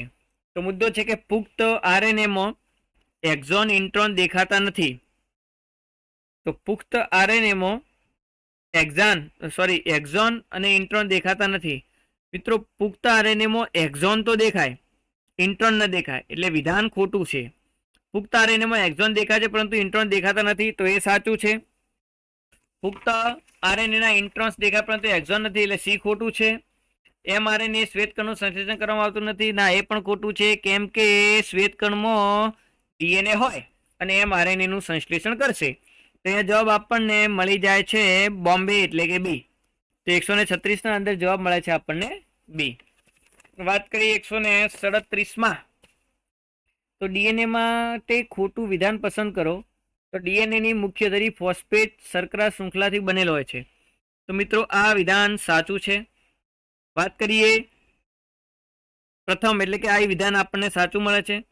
પોલીન્યુક્લિયોટાઇડની બંને શૃંખલાઓ એકબીજાને પ્રતિ સમાંતર હોય છે. તો પ્રતિ સમાંતર હોય છે એ પણ સાચું છે, એટલે બી વિધાન પણ અહીંયા સાચું મળે છે આપણને. આપણે ખોટું પસંદ કરવાનું છે મિત્રો. એના પછી છે નાઇટ્રોજન મુખ્ય ધરીને સમાંતર હોય. તો નાઇટ્રોજન બેઝ મુખ્ય ધરીને સમાંતર નથી હોતો, લંબ અક્ષે હોય છે, એટલે વિધાન જે 3 છે એ આપણે ખોટું મળે છે. મુખ્ય ધરી હાઇડ્રોજન બંધ બનાવે, ના મુખ્ય ધરી હોય છે એ ફોસ્ફોડાયસ્ટર બંધ બનાવે છે, એટલે આ પણ ખોટું છે. તો અહીંયા જવાબ મળે છે આપણને 3 અને 4 ખોટા, એટલે સી ઓપ્શનમાં એક તો 3 આપ્યું છે અને 4 ઓપ્શનનો આપ્યું છે, એટલે 137 અંદર જવાબ આપણને સી મળે છે. 138 વાત કરીએ તો આપેલ જાતિ માટે સાચું પ્રમાણ શું? તો મિત્રો અહીંયા ઇરવિન ચારગાફનો નિયમ લાગુ પડશે ને ઇરવિન ચારગાફ પ્રમાણે એડેનિન અને ગ્વાનિન એ સાઇટોસિન અને થાઇમિન ને સમાન હોય છે અને પરસ્પર અચળ હોય છે. મિત્રો જ્યારે A plus G is to C plus T એ બંને એકબીજાથી સમાન હોય ત્યારે A plus G upon C plus T કરીએ ઇઝ ટુ 1 એટલે કે અચળતા મળે. તો જવાબ અહીંયા આપણને એ મળી જાય છે, એટલે 138 જવાબ આપણને મળે છે એ. આગળ વાત કરીએ કે 139 તો ડીએનએની શૃંખલાની વૃદ્ધિમાં એટલે કે ડીએનએના સ્વયંજનનમાં ડીએનએના ટુકડાઓ છે શું બતાવે? તો મિત્રો આપણને ખ્યાલ છે કે સ્વયંજનન ચીપિયાના અંદર એક બાજુ ડીએનએનું સ્વયંજનન તૂટક હોય છે, જ્યારે બીજી બાજુ ડીએનએનું સ્વયંજનન હોય છે કેવું હોય છે? તો બીજી બાજુનું ડીએનએનું સ્વયંજનન સતત હોય છે. તો મિત્રો અહીંયા જે ટુકડા મળે છે આ ટુકડા શું આપણને બતાવે છે? તો અહીંયા લખ્યું છે પહેલું કે સ્વયંજનનનું પરિણામ છે. તો હા, એ ટુકડા સ્વયંજનનનું પરિણામ છે, એ સાચું છે. પી ઓપ્શન આપ્યો છે કે તો 139 આપણે જોઈ શકીએ કે પહેલો ઓપ્શન છે એ સાચો છે. વાત કરીએ ઓપ્શન બીમાં લખ્યું છે કે પોલિમરેજ 3-5' દિશામાં અને સ્વયંજનન ચીપિયાનું નિર્માણ કરે છે. તો મિત્રો સ્વયંજનન ચીપિયામાં ટેમ્પલેટ શૃંખલા એ 5' થી 3' થશે. અહીંયા 3' થી 5' આપી છે અને એક ટેમ્પલેટ માટે પોલિમરેજ 3' થી 5' દિશામાં અને સ્વયંજનન ચીપિયાનું નિર્માણ કરે, તો આ વિધાન ખોટું છે, કેમ કે ત્યાં 3' થી 5' નહીં પણ 5' થી 3' આવશે. ડીએનએ સ્વયંજનનના અર્ધ રૂઢિગત પ્રકૃતિ સાબિત કરે છે. મિત્રો અર્ધ રૂઢિગત પ્રકૃતિ છે પણ આ નાના બનતા ટુકડાઓ દ્વારા એ સાબિત થતી નથી. ચલો 5' થી 3' દિશામાં પોલિમરાઇઝેશન અને 3' થી 5' દિશાનું સ્વયંજનન સમજાવે છે, તો આ વિધાન પણ મિત્રો ખોટું છે, કેમ કે 5' થી 3' દિશામાં પોલિમરાઇઝેશન પણ 3' થી 5' દિશામાં સ્વયંજનન ન થાય. સ્વયંજનન પણ 5' થી 3' દિશામાં જ થાય, એટલે અહીંયા 5 થી 3 આવવું જોઈએ, અહીંયા 3 થી 5 છે એટલે ડી પણ અહીંયા ખોટું છે. 139 માં આપણને જવાબ મળી જાય છે એ. 140 નંબરનો પ્રશ્ન જોઈએ કે ઘણા બધા કોષોમાં રિબોઝોમ mRNA સાથે સંકળાયેલ જોવા મળે છે અને જો રિબોઝોમ mRNA સાથે જોડાય તો શું થાય? તો સિમ્પલ વસ્તુ છે મિત્રો કે પોલીપેપ્ટાઇડનું સરળતાથી સંશ્લેષણ થઈ શકે. એટલે અહીંયા બહુ ઓછા ટીઆરએનએ સંશ્લેષણમાં તો એ નહીં આવે. પોલીપેપ્ટાઇડ ઘણી બધી જાતિઓ તો એ નહીં આવે. વિકૃતિનો ઓછો એ પણ નહીં આવે. જવાબ મળશે એ બી 140. 141 છે કે ડીએનએમાં ટ્રાન્સક્રિપ્શન એટલે કે પ્રત્યાંકન એકમમાં શું હોવું જોઈએ? તો પ્રમોટર, બંધારણીય જનીન, એના સિવાય સમાપક પણ હોય છે. એટલે આપણને જોઈ શકીએ કે અહીંયા જવાબ મળે છે ડી. તો 141 ના અંદર જવાબ આપણને ડી મળે. 142 માં આપણે જોઈએ કે કોઈ સજીવનું પૃથ્થકરણ કરતા 5386 ન્યુક્લિયોટાઇડ છે. એમાં નાઇટ્રોજન બેઝમાં એડેનિનનું પ્રમાણ એનું પ્રમાણ છે 29%, જ્યારે ગ્વાનિનનું પ્રમાણ છે 17%, સાયટોસિનનું પ્રમાણ છે 32%. મિત્રો હવે તમે જોઈ શકો આમ તો જેટલા ગ્વાનિન હોય એટલા સાયટોસિન હોવાના, પણ કેમ કે અહીંયા બંનેનું પ્રમાણ અલગ છે તો અહીંયા બે શૃંખલાની જગ્યાએ ડીએનએ એક જ શૃંખલાવાળો છે અને એક જ શૃંખલાવાળો ડીએનએ હોય તો એ કહી શકો ઓપ્શનમાં જોઈ શકીએ છીએ કે તે એક શૃંખલાબાઈ ડીએનએ છે. એટલે કે અહીંયા બી જવાબ આવશે. કેમ કે ચારગાપના નિયમ પ્રમાણે ડીએનએ દ્વિકુંતલમય હોય તો એ અને ટીનું પ્રમાણ, જ્યારે જી અને સીનું પ્રમાણ સમાન હોય, પણ અહીંયા સમાન છે નહીં, એટલે આપણે એ વિચારી શકાય. હવે આવે છે સસ્તનોનો ઉદ વિકાસ. Question number 143. સસ્તનોનો ઉદ વિકાસ શેમાંથી થયેલ છે? તો મિત્રો આપણને ખ્યાલ છે એમ આકૃતિમાં ચોખ્ખું બતાવ્યું છે કે સસ્તનનો જે ઉદ વિકાસ છે એ સિનેપ્સિડ માંથી થયેલો છે. એટલે 143 માં જવાબ આપણને બી મળી જશે. 144 માં છે કે અમોલ એ યકૃતની નિષ્ફળતાથી પીડાય છે. મતલબ યકૃતનું નિષ્ફળ ગયેલું છે. અમોલ નામનો એક વ્યક્તિ છે. અમોલનું યકૃત કેવું છે? બગડી ગયું છે, નિષ્ફળ ગયેલું છે. હવે એને શું કરવાનું છે? પ્રત્યારોપણ કરવાની સલાહ આપવામાં આવે છે. તો તમારે કઈ દવા આપવાનું સૂચન કરવામાં આવશે અને દવા કયા સ્ત્રોતમાંથી મળશે? તો મિત્રો આપણને ખ્યાલ છે કે જે દવા છે સાયક્લોસ્પોરિન એ હોય અને ટ્રાઇકોડર્મા પોલિસ્પોરમ માંથી મળે છે. એટલે સાયક્લોસ્પોરિન એ નામની દવા એ રોગ પ્રતિકારકતા ઘટાડશે અને અંગ પ્રત્યારોપણને સફળ બનાવશે. એટલે 144 ના અંદર જવાબ આપણને સી મળે છે. વાત કરીએ 145 તો અજારક કાર્બનિક ઉત્સર્ગ દ્રવ્યના પાચન જેવા કે બાયોગેસના ઉત્પાદનમાં નીચેનામાંથી કયું વિઘટન પામ્યા વગરનું પડ્યું રહે છે? તો મિત્રો સેલ્યુલોજ યુક્ત પદાર્થો બધા જ વિઘટન પામે. એટલે હેમિસેલ્યુલોઝ, સેલ્યુલોજ આવશે. એટલે જવાબ સી, એ અને બી બંને આવશે, એક પણ નહીં આવે. એટલે અહીંયા 145 માં સી જવાબ મળી જાય છે. 146 માં મિત્રો આપણને કોલમ આપ્યા છે અને કોલમને ફાઇનલી જોડવાના છે. તો પહેલું છે પ્રોપિયોનિસ બેક્ટેરિયમ શર્માની. તે આપણને ખ્યાલ છે શું કરશે? તો સ્વીસ ચીજના મોટા કદના છિદ્રો ઉત્પન્ન કરે છે. સ્ટ્રેપ્ટોકોકસ છે તો સ્ટ્રેપ્ટોકોકસ છે શું કરે છે? તો ક્લોટ બ્લસ્ટર તરીકે સ્ટેપ્ટોકાઇનેઝનું ઉત્પાદન માટે જવાબદાર છે. સાયક્લોસ્પોરિન છે શું કરે? તો એ રોગ પ્રતિકારકતા અથવા તો પ્રતિકારકતા અવરોધક પદાર્થ છે. જ્યારે રાઇઝોબિયમ શું છે? તો એ નાઇટ્રોજનનું સ્થાપન કરે છે. તો આ બધાનું જોડાણ કરતા આપણને ઓપ્શન અહીંયા બી મળી જાય છે કે આઈ, એટલે કે પહેલામાં સી જવાબ છે, બીજામાં બી છે, ત્રીજાના અંદર એ આવે છે અને ચોથામાં આપણને બી મળે છે. એટલે જવાબ અહીંયા 146 માં બી જવાબ, બી ઓપ્શન આવશે. 147 માં છે કે મૂળમાં પ્રેરતા રોગકારકો સામે કોણ પ્રતિરોધકતા આપવામાં મદદ કરશે? તો મિત્રો મૂળમાં રોગકારકો સામે પ્રતિરોધકતા શું બેક્ટેરિયા આપે? તો ના. શું લીલ આપે? ના. પ્રજીવ આપે? ના. ફૂગ આપે? તો હા, ફૂગ આપી શકે. ગ્લોમસ પ્રજાતિની જે ફૂગ છે રોગ પ્રેરતા સામે રક્ષણ આપે છે વનસ્પતિને.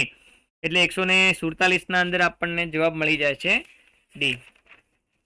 વાત કરીએ મિત્રો 148 નંબરના પ્રશ્નની. તો આલ્કોહોલિક આથવણ અને બ્રેડના ઉત્પાદન માટે મુખ્ય કારક કયું છે? તો મિત્રો સેકેરોમાઇસી સ્પેરિવિસી એ આલ્કોહોલિક આથવણ અને બ્રીડ બંનેનું ઉત્પાદન કરે છે અને આ એક પ્રકારની યીસ્ટ છે. જ્યારે આથવણમાં આલ્કોહોલ બનાવે ત્યારે એને બ્રેવર સિસ્ટ કહેવાય, જ્યારે બ્રીડ બનાવે ત્યારે એને બ્રેકર સિસ્ટ કહીશું. એટલે 148માં બી જવાબ. એના પછી છે 149 નંબરનો પ્રશ્ન કે એક વખત સીવેજમાંથી બીઓડી ઘટી જાય પછી ફ્લોક્સને નીચે જમા થવા દેવામાં આવે એને શું કહેવાય? તો મિત્રો જે નીચે થયેલો ફ્લોક્સ જમા થાય છે એને આપણે ક્રિયાશીલ સ્લજ કહીએ છીએ. તો અહીંયા 149ના અંદર જવાબ આપણને સી મળે છે. 150માં છે કે નીચેનામાંથી કઈ સંસ્થાના સહયોગથી ભારતમાં પશુઓના છાણમાંથી બાયોગેસનું ઉત્પાદન કરવામાં આવ્યું છે? તો અહીંયા Indian agriculture research institute, Indian agriculture research institute અને Khadi and village industry commission એટલે કે IARI અને KVIC બે સંસ્થાઓના સહયોગથી બાયોગેસ પ્લાન્ટનું ઉત્પાદન કરવામાં આવે છે. તો 150ના અંદર આપણને જવાબ સી મળી જાય. 151માં વાત કરીએ તો નીચેનામાંથી શેનો ઉપયોગ બાયોપેસ્ટિસાઇડ તરીકે થતો નથી? તો મિત્રો અહીંયા બેસિલસ તુરિન્જીએસિસ એટલે કે BTનો થાય છે, ટ્રાયકોડર્મા ફૂગનો પણ થાય છે, તો એ પણ જવાબ આવશે. પોલીહેડ્રોવાયરસ એટલે કે બગુલો વાયરસ પણ એનો પણ થાય છે બાયોપેસ્ટિસાઇડ તરીકે એટલે કે જૈવ નિયંત્રક તરીકે. ઝેન્થોમોનાસ કેમ્પેસ્ટિસસનો થતો નથી. એટલે જવાબ અહીંયા મળે છે આપણને 151માં ડી. તો 151 નંબરનો જે ઓપ્શન છે એમાં ડી જવાબ ઝેન્થોમોનાસ કેમ્પેસ્ટિસસનો ઉપયોગ બાયોપેસ્ટિસાઇડ તરીકે થતો નથી. 152 નંબરનો પ્રશ્ન જોઈએ તો જૈવિક ખાતરો વિશે માટે નીચેનામાંથી શું અલગ પડે છે? તો મિત્રો અહીંયા બેક્ટેરિયા, સાયનોબેક્ટેરિયા અને ફૂગ આ ત્રણેય જૈવિક ખાતરો તરીકે વનસ્પતિમાં આપણે ઉપયોગ કરી શકીએ પણ વાયરસનો ખાતર તરીકે ઉપયોગ કરતા નથી. એટલે 152ના અંદર જવાબ અહીંયા આપણને ડી મળે છે. 153માં વાત કરીએ તો આધુનિક દવાઓમાં ધોવાનો પાવડર એટલે કે લોન્ડ્રીના અંદર જે ડિટર્જન્ટ પાવડર વપરાય છે એ જૈવિક પ્રક્રિયાઓ છે નીચેના પૈકી કયામાં મોટા ભાગે જૈવિક સામગ્રીમાં શક્તિનો સમાવેશ થાય છે? તો મિત્રો અહીંયા એક ઉત્સેચક છે જે લોન્ડ્રીમાં ઉપયોગી છે એ છે લાઇપેજ. એટલે 153ના અંદર પાવડરની બનાવટમાં લાઇપેજનો ઉપયોગ થાય છે એવું કહેવા માંગે છે આ પ્રશ્ન. એટલે જવાબ અહીંયા ડી આવશે. વનસ્પતિ રોગની સારવાર માટે નીચે પૈકી શું જૈવિક નિયંત્રણ એજન્ટ તરીકે વપરાય છે? તો મિત્રો જ્યારે વનસ્પતિને રોગ થયો છે એની સારવાર એટલે કે રોગિષ્ટ વનસ્પતિની સારવાર માટે આપણે ફૂગનો ઉપયોગ કરતા હતા અને એ ફૂગ હતી ટ્રાયકોડર્મા. લેક્ટોબેસિલસ તો ક્યાં ઉપયોગી નથી, ક્લોરેલા પણ નથી. એનાબેના છે જૈવિક ખાતર તરીકે ઉપયોગી છે. રોગિષ્ટ પાકની સારવારમાં તો ટ્રાયકોડર્મા. એટલે જવાબ અહીંયા આપણને 154માં બી મળી જાય છે. 155માં વાત કરીએ તો ગટરની જે કચરાની પ્રક્રિયા છે નીચેનામાંથી કયો બાયોગેસ ઉત્પન્ન કરશે? તો મિત્રો જે ગટરનો કચરો હોય એમાં જૈવિક પ્રક્રિયાને અનુસંધાને કેટલાક બાયોગેસના ઘટકો તરીકે મિથેન, હાઇડ્રોજન સલ્ફાઇડ અને કાર્બન ડાયોક્સાઇડ ઉત્પન્ન થાય છે. એટલે જવાબ આપણને બી મળે છે. બાકી એ ઓપ્શનમાં નાઇટ્રોજનના કારણે, સી ઓપ્શન ઓક્સિજનના કારણે અને ડી ઓપ્શન સલ્ફર ડાયોક્સાઇડના કારણે આવશે નહીં. એટલે 155માં જવાબ આવે છે બી. 156માં વાત કરીએ તો કયો સજીવ સાઇટ્રિક એસિડના ઉત્પાદનમાં વપરાય છે? તો સાઇટ્રિક એસિડનું ઉત્પાદન કોણ કરશે મિત્રો? સાઇટ્રિક એસિડનું ઉત્પાદન કરે છે એસ્પરજીલસ નાઇજર. એટલે કે 156ના અંદર જવાબ મળે છે સી. લેક્ટોબેસિલસ લેક્ટિક એસિડનું, પેનિસિલિયમ સિટિનમ અને રાઇઝોપિસસ નિગ્રિકન, એસ્પરજીલસ નાઇજર અને લેક્ટોબેસિલસ બલ્ગેરિસ આ બધામાં એસ્પરજીલસ નાઇજર છે એ NCERTની બુક પ્રમાણે સાઇટ્રિક એસિડનું ઉત્પાદન કરે છે. એટલે 156ના અંદર જવાબ આવશે આપણે સી. 157માં જો વાત કરીએ તો મોનાસ્કસ પુર્પુરિયસ એ યીસ્ટ છે જેનો ઉપયોગ ઔદ્યોગિક ખાલી જગ્યાના ઉત્પાદન માટે થાય. તો મિત્રો ઇથેનોલનું ઉત્પાદન કરશે? ના. સ્ટેપ્ટોકાઇનેસ તો એ તો સ્ટ્રેપ્ટોકોકસ કરે છે, એ પણ નહીં કરે. શું સાઇટ્રિક એસિડનું ઉત્પાદન કરશે? તો એના માટે એસ્પરજીલસ નાઇજર હોય તો એ પણ નહીં થાય. રુધિરનું કોલેસ્ટ્રોલ ઘટાડનાર સ્ટેટિન્સનું ઉત્પાદન? તો હા મિત્રો મોનાસ્કસ પુર્પુરિયસ એ સ્ટેટિન્સનું ઉત્પાદન કરે છે. જે રુધિરના અંદર કોલેસ્ટ્રોલ ઘટાડનાર ઘટક તરીકે વર્તે છે. એ સ્પર્ધા નિગ્રાહકની જેમ કાર્ય કરી કોલેસ્ટ્રોલ બનવા દેશે નહીં. એટલે 157 અંદર આપણને મળી જાય છે જવાબ ડી. 158 જો વાત કરીએ તો સીએચ ટ્રીટમેન્ટ પ્રક્રિયામાં અજારક વિઘટક બેક્ટેરિયા કે જે નકામા કચરામાં રહેલા હોય છે તેનો ઉપયોગ કાર્બનિક પદાર્થોના આગળના વિઘટન કરવા માટે કરે તો એને શું કહેવાય? તો સુએજ ટ્રીટમેન્ટ પ્લાન્ટમાં અજારક વિઘટન બેક્ટેરિયા છે. એનો મતલબ છેલ્લા ટાંકાની વાત થઈ તો એના આગળ જારક ટાંકો આવે ને એમાં અવસાદન થયેલો અવસાદિત ટાંકો પણ આવે ને અવસાદિત ટાંકાના અંદર કાર્બનિક પદાર્થ તરીકે મોસ્ટ ઓફ ફ્લોક્સ હોય છે. ફ્લોક્સનો મતલબ થાય છે જંતુઓને એવા વિઘટકો કે જે ઓક્સિજનની હાજરીમાં વિઘટન કરશે. તો એના પછી આપણે એનું અજારક બેક્ટેરિયા દ્વારા પાચન કરવાનું છે. તો એને ક્રિયાશીલ સ્લજ સારવાર અમે એને કહી શકો. તો 159 અંદર આપણને જવાબ બી મળી જાય છે. વાત કરીએ 160 અંદર જવાબ શું કહેવા માંગે છે? તો 160 ઓર્ગેનિક ફાર્મરની નજરે ખેતી કેવી છે? તો ઓર્ગેનિક ફાર્મરની નજરે ખેતી કઈ રીતની અથવા કેવી હોવી જોઈએ? તો ઓર્ગેનિક ફાર્મરની નજરે પેસ્ટનું નિવારણ શક્ય નથી એવું નથી પણ અનિચ્છનીય છે. તો આ મુદ્દો સાચો છે. ચલો રાસાયણિક જંતુનાશકોનો ઉપયોગ તો ના, રાસાયણિક જંતુનાશકોનો ઉપયોગ ક્યારે પણ ઓર્ગેનિક ફાર્મર નહીં કરે. નિર્સન તંત્રમાં ખલેલ પહોંચાડવી તો એ પણ ઓર્ગેનિક ફાર્મરનો હેતુ હોતો નથી. અને આપેલમાંથી એક પણ નહીં તો ના, એ પણ ઓપ્શન નહીં આવે. તો અહીંયા 160 અંદર જવાબ મળી જાય છે આપણને એ. એવી રીતે 161 વાત કરીએ તો મિલરના પ્રયોગને ધ્યાનમાં રાખીને કેટલાક વિધાનો છે એમાં કયું વિધાન લાગુ નથી પડતું એ જોવાનું છે. તો મિલરના પ્રયોગમાં તાપમાન 800 ડિગ્રી સેલ્સિયસ હતું તો એ સાચું છે. ચલો ફ્લાસ્કમાં વાયુ તરીકે મિથેન, એમોનિયા, હાઇડ્રોજન, પાણીને લઈશું તો એ પણ સાચું છે. એના પછી મેળવેલ કાર્બનિક સંયોજનોમાં નાઇટ્રોજન સંયોજનો જેવા કે ન્યુક્લિયોટાઇડ હતા તો ના મિત્રો, અહીંયા એમિનો એસિડ્સ જવાબ આવે. એટલે સી ઓપ્શન એ આપણો અસત્ય પડશે. તો શરતો લાગુ નથી એમાં સી ઓપ્શનની શરત લાગુ નથી. એટલે 161 અંદર બી જવાબ મળે છે. ચલો ઇલેક્ટ્રોડ્સ ચમકારો ઉત્પન્ન કરે તો આ તો સાચું છે. તો ખોટું આપણને એક જ સી ઓપ્શન મળે છે. હવે આવે છે 162 નંબરનો પ્રશ્ન. તો 162 નંબરનો પ્રશ્નમાં સાચી જોડને પસંદ કરવાની છે. તો મિત્રો આપણે જોઈ શકીએ કે અનુકૂલિત જે પ્રસરણ છે એ ઓસ્ટ્રેલિયન માર્સુપિયલ્સના અંદર જોવા મળેલું. તો હા, એ સાચી જોડ છે. ચલો પૃથ્વીની ઉત્પત્તિ 20 બિલિયન વર્ષ પહેલા? ના, 4.5 બિલિયન વર્ષ પહેલા આવે. પૃથ્વી 4000 વર્ષ જૂની છે? ડાર્વિનવાદ? ના, એ વિશિષ્ટ સર્જનવાદનું વાક્ય હતું. પેન્સપર્મિયા રાસાયણિક ઉદ્ભવ દ્વારા જીવની ઉત્પત્તિ? ના, પેન્સપર્મિયામાં અંતરિક્ષમાંથી કોઈ બીજ કોષો આવેલા હોય એવું હતું. તો અહીંયા 162 અંદર સાચી જોડ પ્રમાણે એ ઓપ્શન મળે છે. 163 જોઈએ તો ડાર્વિનના મત મુજબ નવી જાતિમાં જે ઉત્પત્તિ થઈ તો એમાં ઘટનાનો ક્રમ કયો હતો? તો હંમેશા ડાર્વિન મુજબ નવી જાતિ ત્યારે જ ઉત્પન્ન થાય જ્યારે પ્રથમ જાતિઓમાં જીવનમાં અસ્તિત્વ માટે સંઘર્ષ ઉત્પન્ન થાય. સંઘર્ષ ઉત્પન્ન કર્યા પછી કેમ કે એમને જો જીવવું હશે તો એ ભિન્નતાઓ પેઢી દર પેઢી લાવશે અને ભિન્નતાઓ લાવશે વારસામાં આવશે. એટલે કે પેઢી દર પેઢી ભિન્નતાઓ સંતતિમાં ઉતરે છે. એના દ્વારા એ યોગ્યતમની ચિરંજીવિતા પ્રાપ્ત કરે એટલે કે વધારે પ્રજનન કરે છે અને ફાઇનલી આવું થાય તો પ્રાકૃતિક પસંદગી થઈ એમ કહેવાય.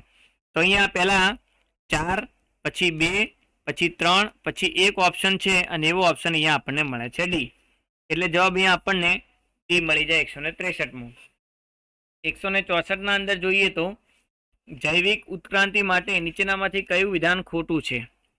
તો મિત્રો યોગ્યતા, અનુકૂળ અને કુદરતી પસંદગીની ક્ષમતા અંતિમ પરિણામ તો આ તો સાચું છે. ડાર્વિનવાદના 2 સિદ્ધાંતો કુદરતી પસંદગી અને અનુકૂલિત પ્રસરણ હતો તો આ ખોટું છે. કેમ કે ડાર્વિનવાદના 2 સિદ્ધાંતોમાં કુદરતી પસંદગી તો હતું જ પણ અનુકૂલિત પ્રસરણની જગ્યાએ શું હતું? અનુકૂલિત પ્રસરણની જગ્યાએ શાખાકીય અવતરણ હોવું જોઈએ તો એ નથી. એટલે બી જવાબ 164 આપણે અહીંયા મળી જાય છે. સીમાં જોઈએ તો જ્યારે પૃથ્વી પર સજીવોની કહાણીનું વર્ણન કરવામાં આવે ત્યારે ઉદ્વિગ્ન પ્રક્રિયાનું પરિણામ કહીએ છીએ જે નૈસર્ગિક પસંદગી તો આ તો સાચું છે. કુદરતી વારસામાં મળે તેવા લક્ષણોના આધારે યોગ્યતા માટેની પસંદગી કરે છે, એ પણ સાચું છે. તો ખોટો જવાબ તરીકે અહીંયા આપણને બી મળે છે. 165 છે કે કયું વિધાન સાચું છે? તો પક્ષીની પાંખ અને પતંગિયાની પાંખ રચના સદસ્ય અંગો છે. તો આ ખોટું વિધાન છે, કેમ કે રચના સદસ્ય નથી. કેવા છે? કાર્ય સદસ્ય અંગો છે. ચલો, મનુષ્યનો હાથ અને પક્ષીની પાંખ એ કાર્ય સદસ્ય અંગ છે, એ પણ ખોટું છે, કેમ કે બંનેના કાર્યો અલગ અલગ છે. એ રીતે મનુષ્યનો હાથ અને ચામાચીણીની પાંખ કાર્ય સદસ્ય છે, તો ના, મનુષ્યનો હાથ અને ચામાચીણીની પાંખ એ રચના સદસ્ય છે, કાર્ય સદસ્ય નથી. એટલે રચના સદસ્ય હોઈ શકે, કાર્ય સદસ્ય નહીં. તો પેંગ્વિનના ફ્લિપર અને ડોલ્ફિનના ફ્લિપર એ કાર્ય સદસ્ય અંગો છે. તો હા, બંને સાચું છે, કેમ કે બંને સમાન નિવાસ સ્થાનના કારણે બંનેના અગ્ર ઉપાંગ ફ્લિપર્સમાં રૂપાંતરણ થયા, બંને સમાન કાર્ય કરે છે તરવાનું. એટલે અહીંયા 165 અંદર જવાબ આપણને મળી જાય છે ડી. 166 વાત કરીએ તો પર્યાવરણમાં સ્ત્રોતોનો ભાગ કે જે મર્યાદિત માત્રામાં સ્ત્રોત ધરાવે છે અને આંતરપ્રજનન કરતી જાતિઓ કયા પ્રકારનો ઉદ્વિકાસ દર્શાવે? તો હંમેશા એ ઉદ્વિકાસ આવશે અપસારી ઉદ્વિકાસ. કેમ કે કોઈ પણ વિસ્તાર હોય એમાં પર્યાવરણમાં જે સ્ત્રોતો છે અને અહીંયા આ સ્ત્રોતોનો ઉપયોગ કરતા જે સજીવો છે, કેમ કે સ્ત્રોતો અહીંયા ઓછા એટલે કે મર્યાદિત છે અને આંતરપ્રજનન સજીવો વચ્ચે અથવા સજીવોની અલગ અલગ જાતિઓ વચ્ચે આંતરપ્રજનન થાય છે. તો આના કારણે જે આ સ્ત્રોતોનો મેક્સિમમ ઉપયોગ કરી શકશે એ જ ભવિષ્યમાં આગળ વધશે અને એમાંથી જ ઉદ્વિકાસ થવાનો છે. તો અહીંયા કેમ કે એક જ પૂર્વજમાંથી એક જાતિ, એમાંથી બીજી જાતિ, એમાંથી ત્રીજી જાતિ અને સમાન વિસ્તાર, અહીંયા એક જ વિસ્તાર છે અને એક જ પૂર્વજનો સમૂહ છે અને એમાં સ્ત્રોતોના ઉપયોગ માટે ઉદ્વિકાસ થાય છે. તો આની એક દિશા છે. તો અહીંયા અપસારી ઉદ્વિકાસ આવશે. જ્યારે બે અલગ અલગ પૂર્વજમાંથી સજીવો એક અલગ નિવાસ સ્થાનમાં જાય ને ત્યાં સમાન રીતે ઉદ્વિકાસ પામે તો ત્યાં કેન્દ્રાભિસારી આવે. પણ કેમ કે અહીંયા વિસ્તાર એક જ છે, તો આંતરપ્રજનન કરતી હોય અને મર્યાદિત સ્ત્રોત વિસ્તાર ધરાવતી હોય તો એવામાં ઉદ્વિકાસ આપણને અપસારી પ્રમાણે જોવા મળશે. એટલે જવાબ આવે છે બી. વાત કરીએ 167 અંદર,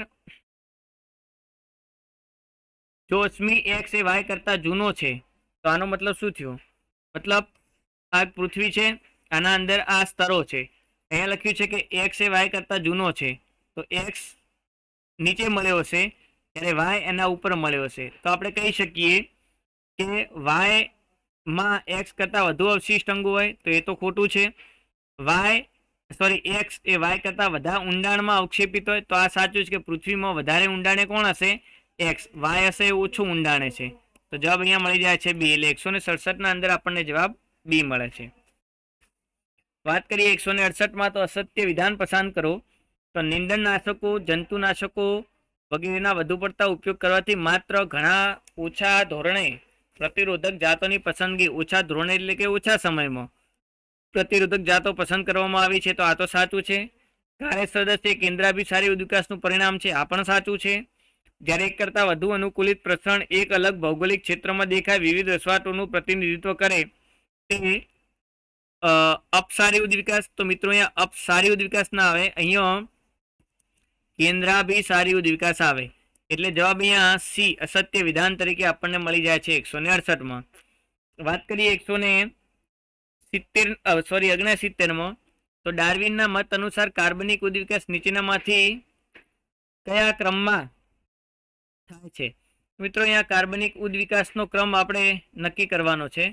તો કાર્બનિક ઉદ્વિકાસ એટલે કે જૈવિક ઉદ્વિકાસની અહીંયા વાત છે. જૈવિક ઉદ્વિકાસ પ્રમાણે કઈ રીતે મુદ્દાઓ આવશે તો તમે જોઈ શકો છો કે સૌ પ્રથમ વસ્તીના અંદર જેટલું વધુ ઉત્પાદન હશે એટલું જ વધારે પેઢી દર પેઢી વસ્તીની સંખ્યા વધી જવાની. હવે વધુ ઉત્પાદન તો વસ્તીના કદની સતતતા, મતલબ વસ્તીનું કદ પેઢી દર પેઢી કેવું રહેશે? વધુ રહે છે, એટલે કે સતત ઘટતું નથી. એમાં કેમ કે પેઢી દર પેઢી વધુ ઉત્પાદન થશે, વસ્તીનું કદ છે સ્થાયી રહેશે, તો એ વસ્તીમાં શું આવશે? વિવિધતા આવશે, એટલે કે ભિન્નતા આવશે. અને ફાઇનલી આ ભિન્નતાવાળી વસ્તી પેઢી દર પેઢી કેમ કે વધારે પ્રોડક્શન પ્રજનન કરી વધારે સજીવો આપે છે તો કુદરતે એમને પસંદ કર્યા છે એમ કહેવાય. તો અહીંયા વધુ ઉત્પાદન, વસ્તીના કદની સતતતા એટલે કે વસ્તીનું કદ સ્થાયી રહે, વિવિધતા વધારે આવે અને ફાઇનલી એ પ્રાકૃતિક રીતે પસંદ થઈ છે એમ કહેવાય. એટલે જવાબ આપણને અહીંયા સી મળી જાય છે. વાત કરીએ ક્વેશ્ચન નંબર 170ની, તો હાર્ડી-વેનબર્ગ સિદ્ધાંતની સમતુલાને અસર કરતા 5 પરિબળો છે. તેમાંથી જનીન પ્રવાહ, જનનિક વિચલન અને વિકૃતિ છે. બાકીના 2 પરિબળો કયા હતા? તો મિત્રો 2 પરિબળોમાં એક હતું જનનિક પુનઃસંયોજન અને બીજું હતું પ્રાકૃતિક પસંદગી. એટલે અહીંયા આપણને સી જવાબ મળી જાય છે. 171 નો પ્રશ્ન છે. એમાં એક દાખલો આપ્યો છે આપણને. પૂછ્યું કે બિલાડીની વસ્તી 100 સભ્યો ધરાવે છે, જેમાં બિલાડીની વસ્તી કેટલા 100 સભ્યો ધરાવે છે, જેના અંદર 36 સફેદ સભ્યો છે. તો 100 સભ્યોમાં 36 સભ્યો કેવા છે? સફેદ. અને 64 સભ્યો કાળી બિલાડી, એટલે કે 64 કેવા છે? કાળી બિલાડી વાળા છે. ક્લિયર? અહીંયા કાળો વૈકલ્પિક કારક એ સફેદ કારક ઉપર પ્રભાવી છે. તો કેમ કે આ સફેદ છે એટલે બધા સ્મોલ એ હશે. આ કાળો છે તો આના અંદર કેપિટલ એ અને સ્મોલ એ આવી શકે. સોરી, કેપિટલ એ આવી શકે. તો અહીંયા સફેદમાં બંને સ્મોલ એ આવશે, જ્યારે કાળામાં કેપિટલ એ સ્મોલ એ, જ્યારે કેપિટલ એ, કેમ કે આ બંને કેસના અંદર બિલાડી કાળી થવાની છે. અહીંયા 100 સભ્યો આપ્યા છે. તો મિત્રો આપણે કહી શકીએ કે 36 સભ્યોમાં 100 માંથી 36 સભ્યો કેવા છે? સફેદ છે.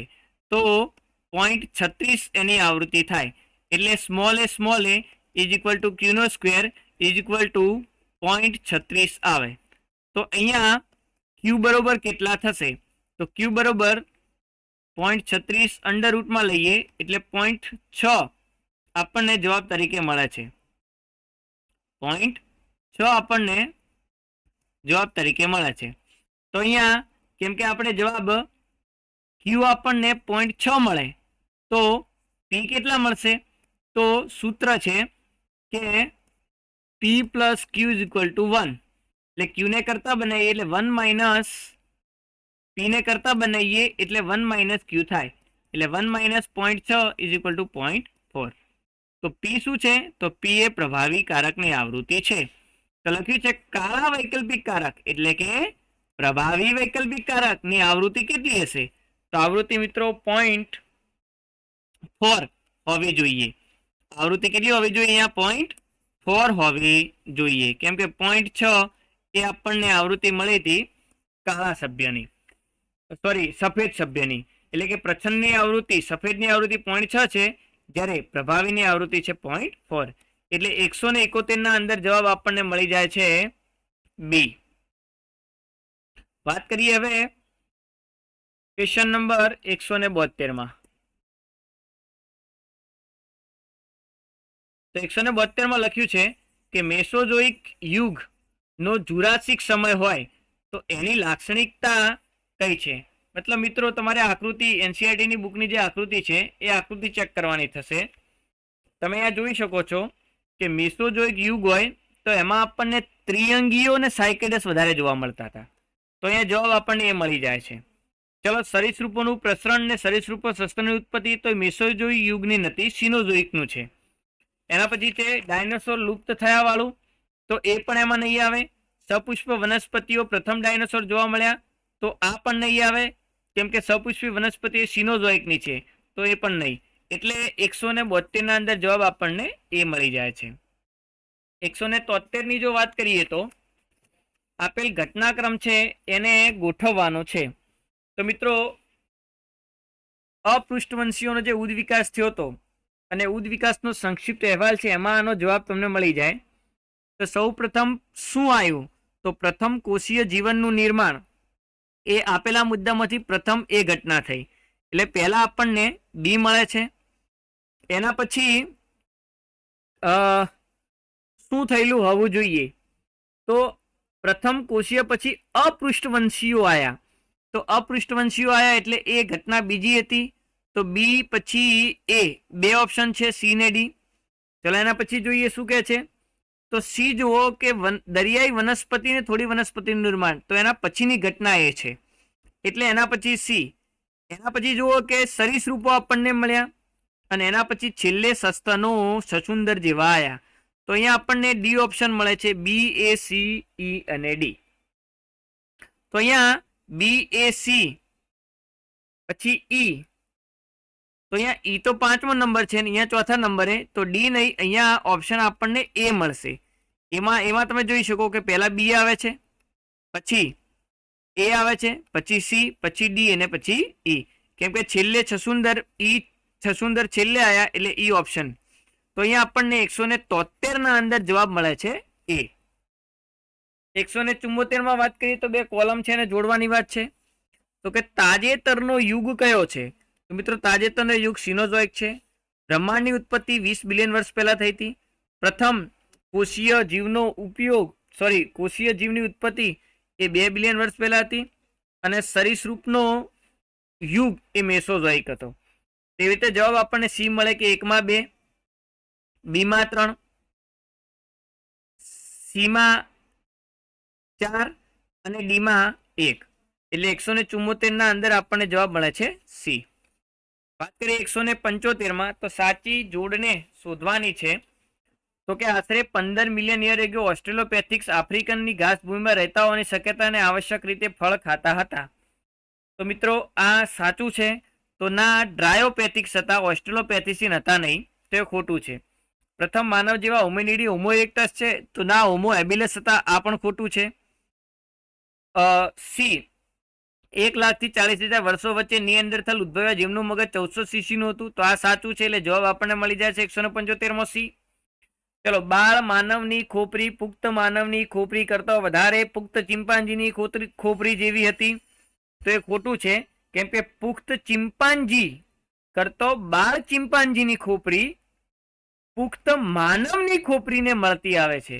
તો અહીંયા મુદ્દો આખો કંઈક રોંગ આપ્યો છે આપણને. એટલે જવાબ 175 મળી જાય છે સી. 176 અંદર કીધું છે આપણને કે માનવ ઉદ્વિકાસને અનુલક્ષીને સાચું વિધાન પસંદ કરો. તો વિધાનમાં છે હોમોનિડી જેવા પ્રથમ માનવી હોમો ઇરેક્ટસ હતા, તો ના હોમો ઇરેક્ટસ નહીં, હોમો હેબિલિસ હતા, વિધાન એ ખોટું છે. નિએન્ડરથલ માનવનું મગજ લગભગ આધુનિક માણસ જેટલું જ હતું, તો મિત્રો આ એક ઓપ્શન છે કે જે તમે કહી શકો કે હા, કેમ કે આધુનિક માણસનું 1355 છે, સોરી 1350 ક્રેનિયલ કેપેસિટી છે, જ્યારે નિએન્ડરથલનું 400, તો તે લગભગ એટલા જેવું એનું સમાન ગણાય. ચલો, 1,40,000 વર્ષ પહેલા હિમયુગ આવ્યો હતો જેમાં હોમિયોસેપિયન્સ ઉતરી આવ્યા, તો આ વિધાન ખોટું છે. આપેલ તમામ, તો આ પણ ખોટું છે. એટલે જવાબ આપણને 176 અંદર મળી જાય છે બી. 177 જો વાત કરીએ તો કેટલીક મસ્તિષ્ક ક્ષમતાઓ છે, આપણે સાચી અથવા કયું અસંગત છે, સોરી સાચું નહીં પણ કયું ખોટું અસંગત છે શોધવાનું છે. તો હોમો હેબિલસ છે તો 650 થી 800, તો એ તો સાચું છે. હોમો ઇરેક્ટસ એ 900 સીસી, એ પણ સાચું છે. હોમો સેપિયન્સને 900 સીસી આપ્યું છે, તો નહીં, એ ખોટું છે. તો અહીંયા આપણને જવાબ મળી જાય છે સી. નિએન્ડરથલ માનવ 1400 સીસી, તો ના, એ પણ સાચું છે. કેમ કે નિએન્ડરથલ માનવ 1400 સીસીની જ ક્રેનિયલ કેપેસિટી ધરાવે છે. તો અહીંયા હોમો સેપિયન્સની ક્રેનિયલ કેપેસિટી ઓછી આપી છે, એટલે જવાબ આપણને મળી જાય છે સી. 178 જો વાત કરીએ તો મિત્રો તેમના દેખાવને યોગ્ય ક્રમમાં ગોઠવો, એટલે કે સૌથી જૂનાથી નવીનતા તરફ, મતલબ કયા માનવો પહેલા હતા અને કયા પછી આપણે જોવાનું છે. તો મિત્રો આપણને ખ્યાલ છે સૌ પ્રથમ રામાપેથિક્સ કરીને વાંદરાઓનો સમૂહ હતો જે માનવી જેવા હતા, એ આવ્યા હતા. એના પછી આપણે જોઈ શકીએ કે ઓસ્ટ્રેલિયોપેથિસિન આવ્યા હતા. એના પછી જોઈ શકીએ નિએન્ડરથલ માનવ આવ્યા હતા, હોમો હેબિલસ, નિએન્ડરથલ નહીં પણ હોમો હેબિલસ માણસ આવ્યા હતા. એના પછી આપણે જોઈ શકીએ તો જાવા એપ માણસ, મતલબ અહીંયા તમારે આને હોમો ઇરેક્ટસ તરીકે ગણવાના. કેમ કે જાવામાંથી એ મળેલા છે. એના પછી નિએન્ડરથલ માનવ આવ્યા હતા આપણા પાસે, એટલે કે નિએન્ડરથલ માનવ આવ્યા હતા. તો આપણને અહીંયા કંઈક એવો ઓપ્શન બી જોવા મળે છે કે જે રામાપેથિક્સ, ઓસ્ટ્રેલોપેથિક્સ, હોમો હેબિલસ, જાવા એપ એટલે કે હોમો ઇરેક્ટસ અને નિએન્ડરથલ છે. બીજા ઓપ્શનમાં જુઓ રામાપેથિક પછી સીધા હોમો એબિલસ છે, ઓસ્ટ્રેલોપેથિક પછી છે એટલે એ ઓપ્શન નહીં આવે. બી આપણો જવાબ બને છે 178નો. રામાપેથિક જાવા એપ ઓસ્ટ્રેલો તો એ પણ નહીં આવે. ડી ઓપ્શનમાં રામાપેથિક જાવા એપ છે તો એ પણ નહીં આવે. એટલે આપણને જવાબ અહીંયા બી મળી જાય છે. વાત કરીએ 179માં, તો 179માં જુઓ તો લખ્યું છે કે વિધાન ઔદ્યોગિક વિસ્તારમાં રહેતા ફૂદા ઝાડના થડ સાથે મેચ થવા માટે ઘેરા થઈ ગયા.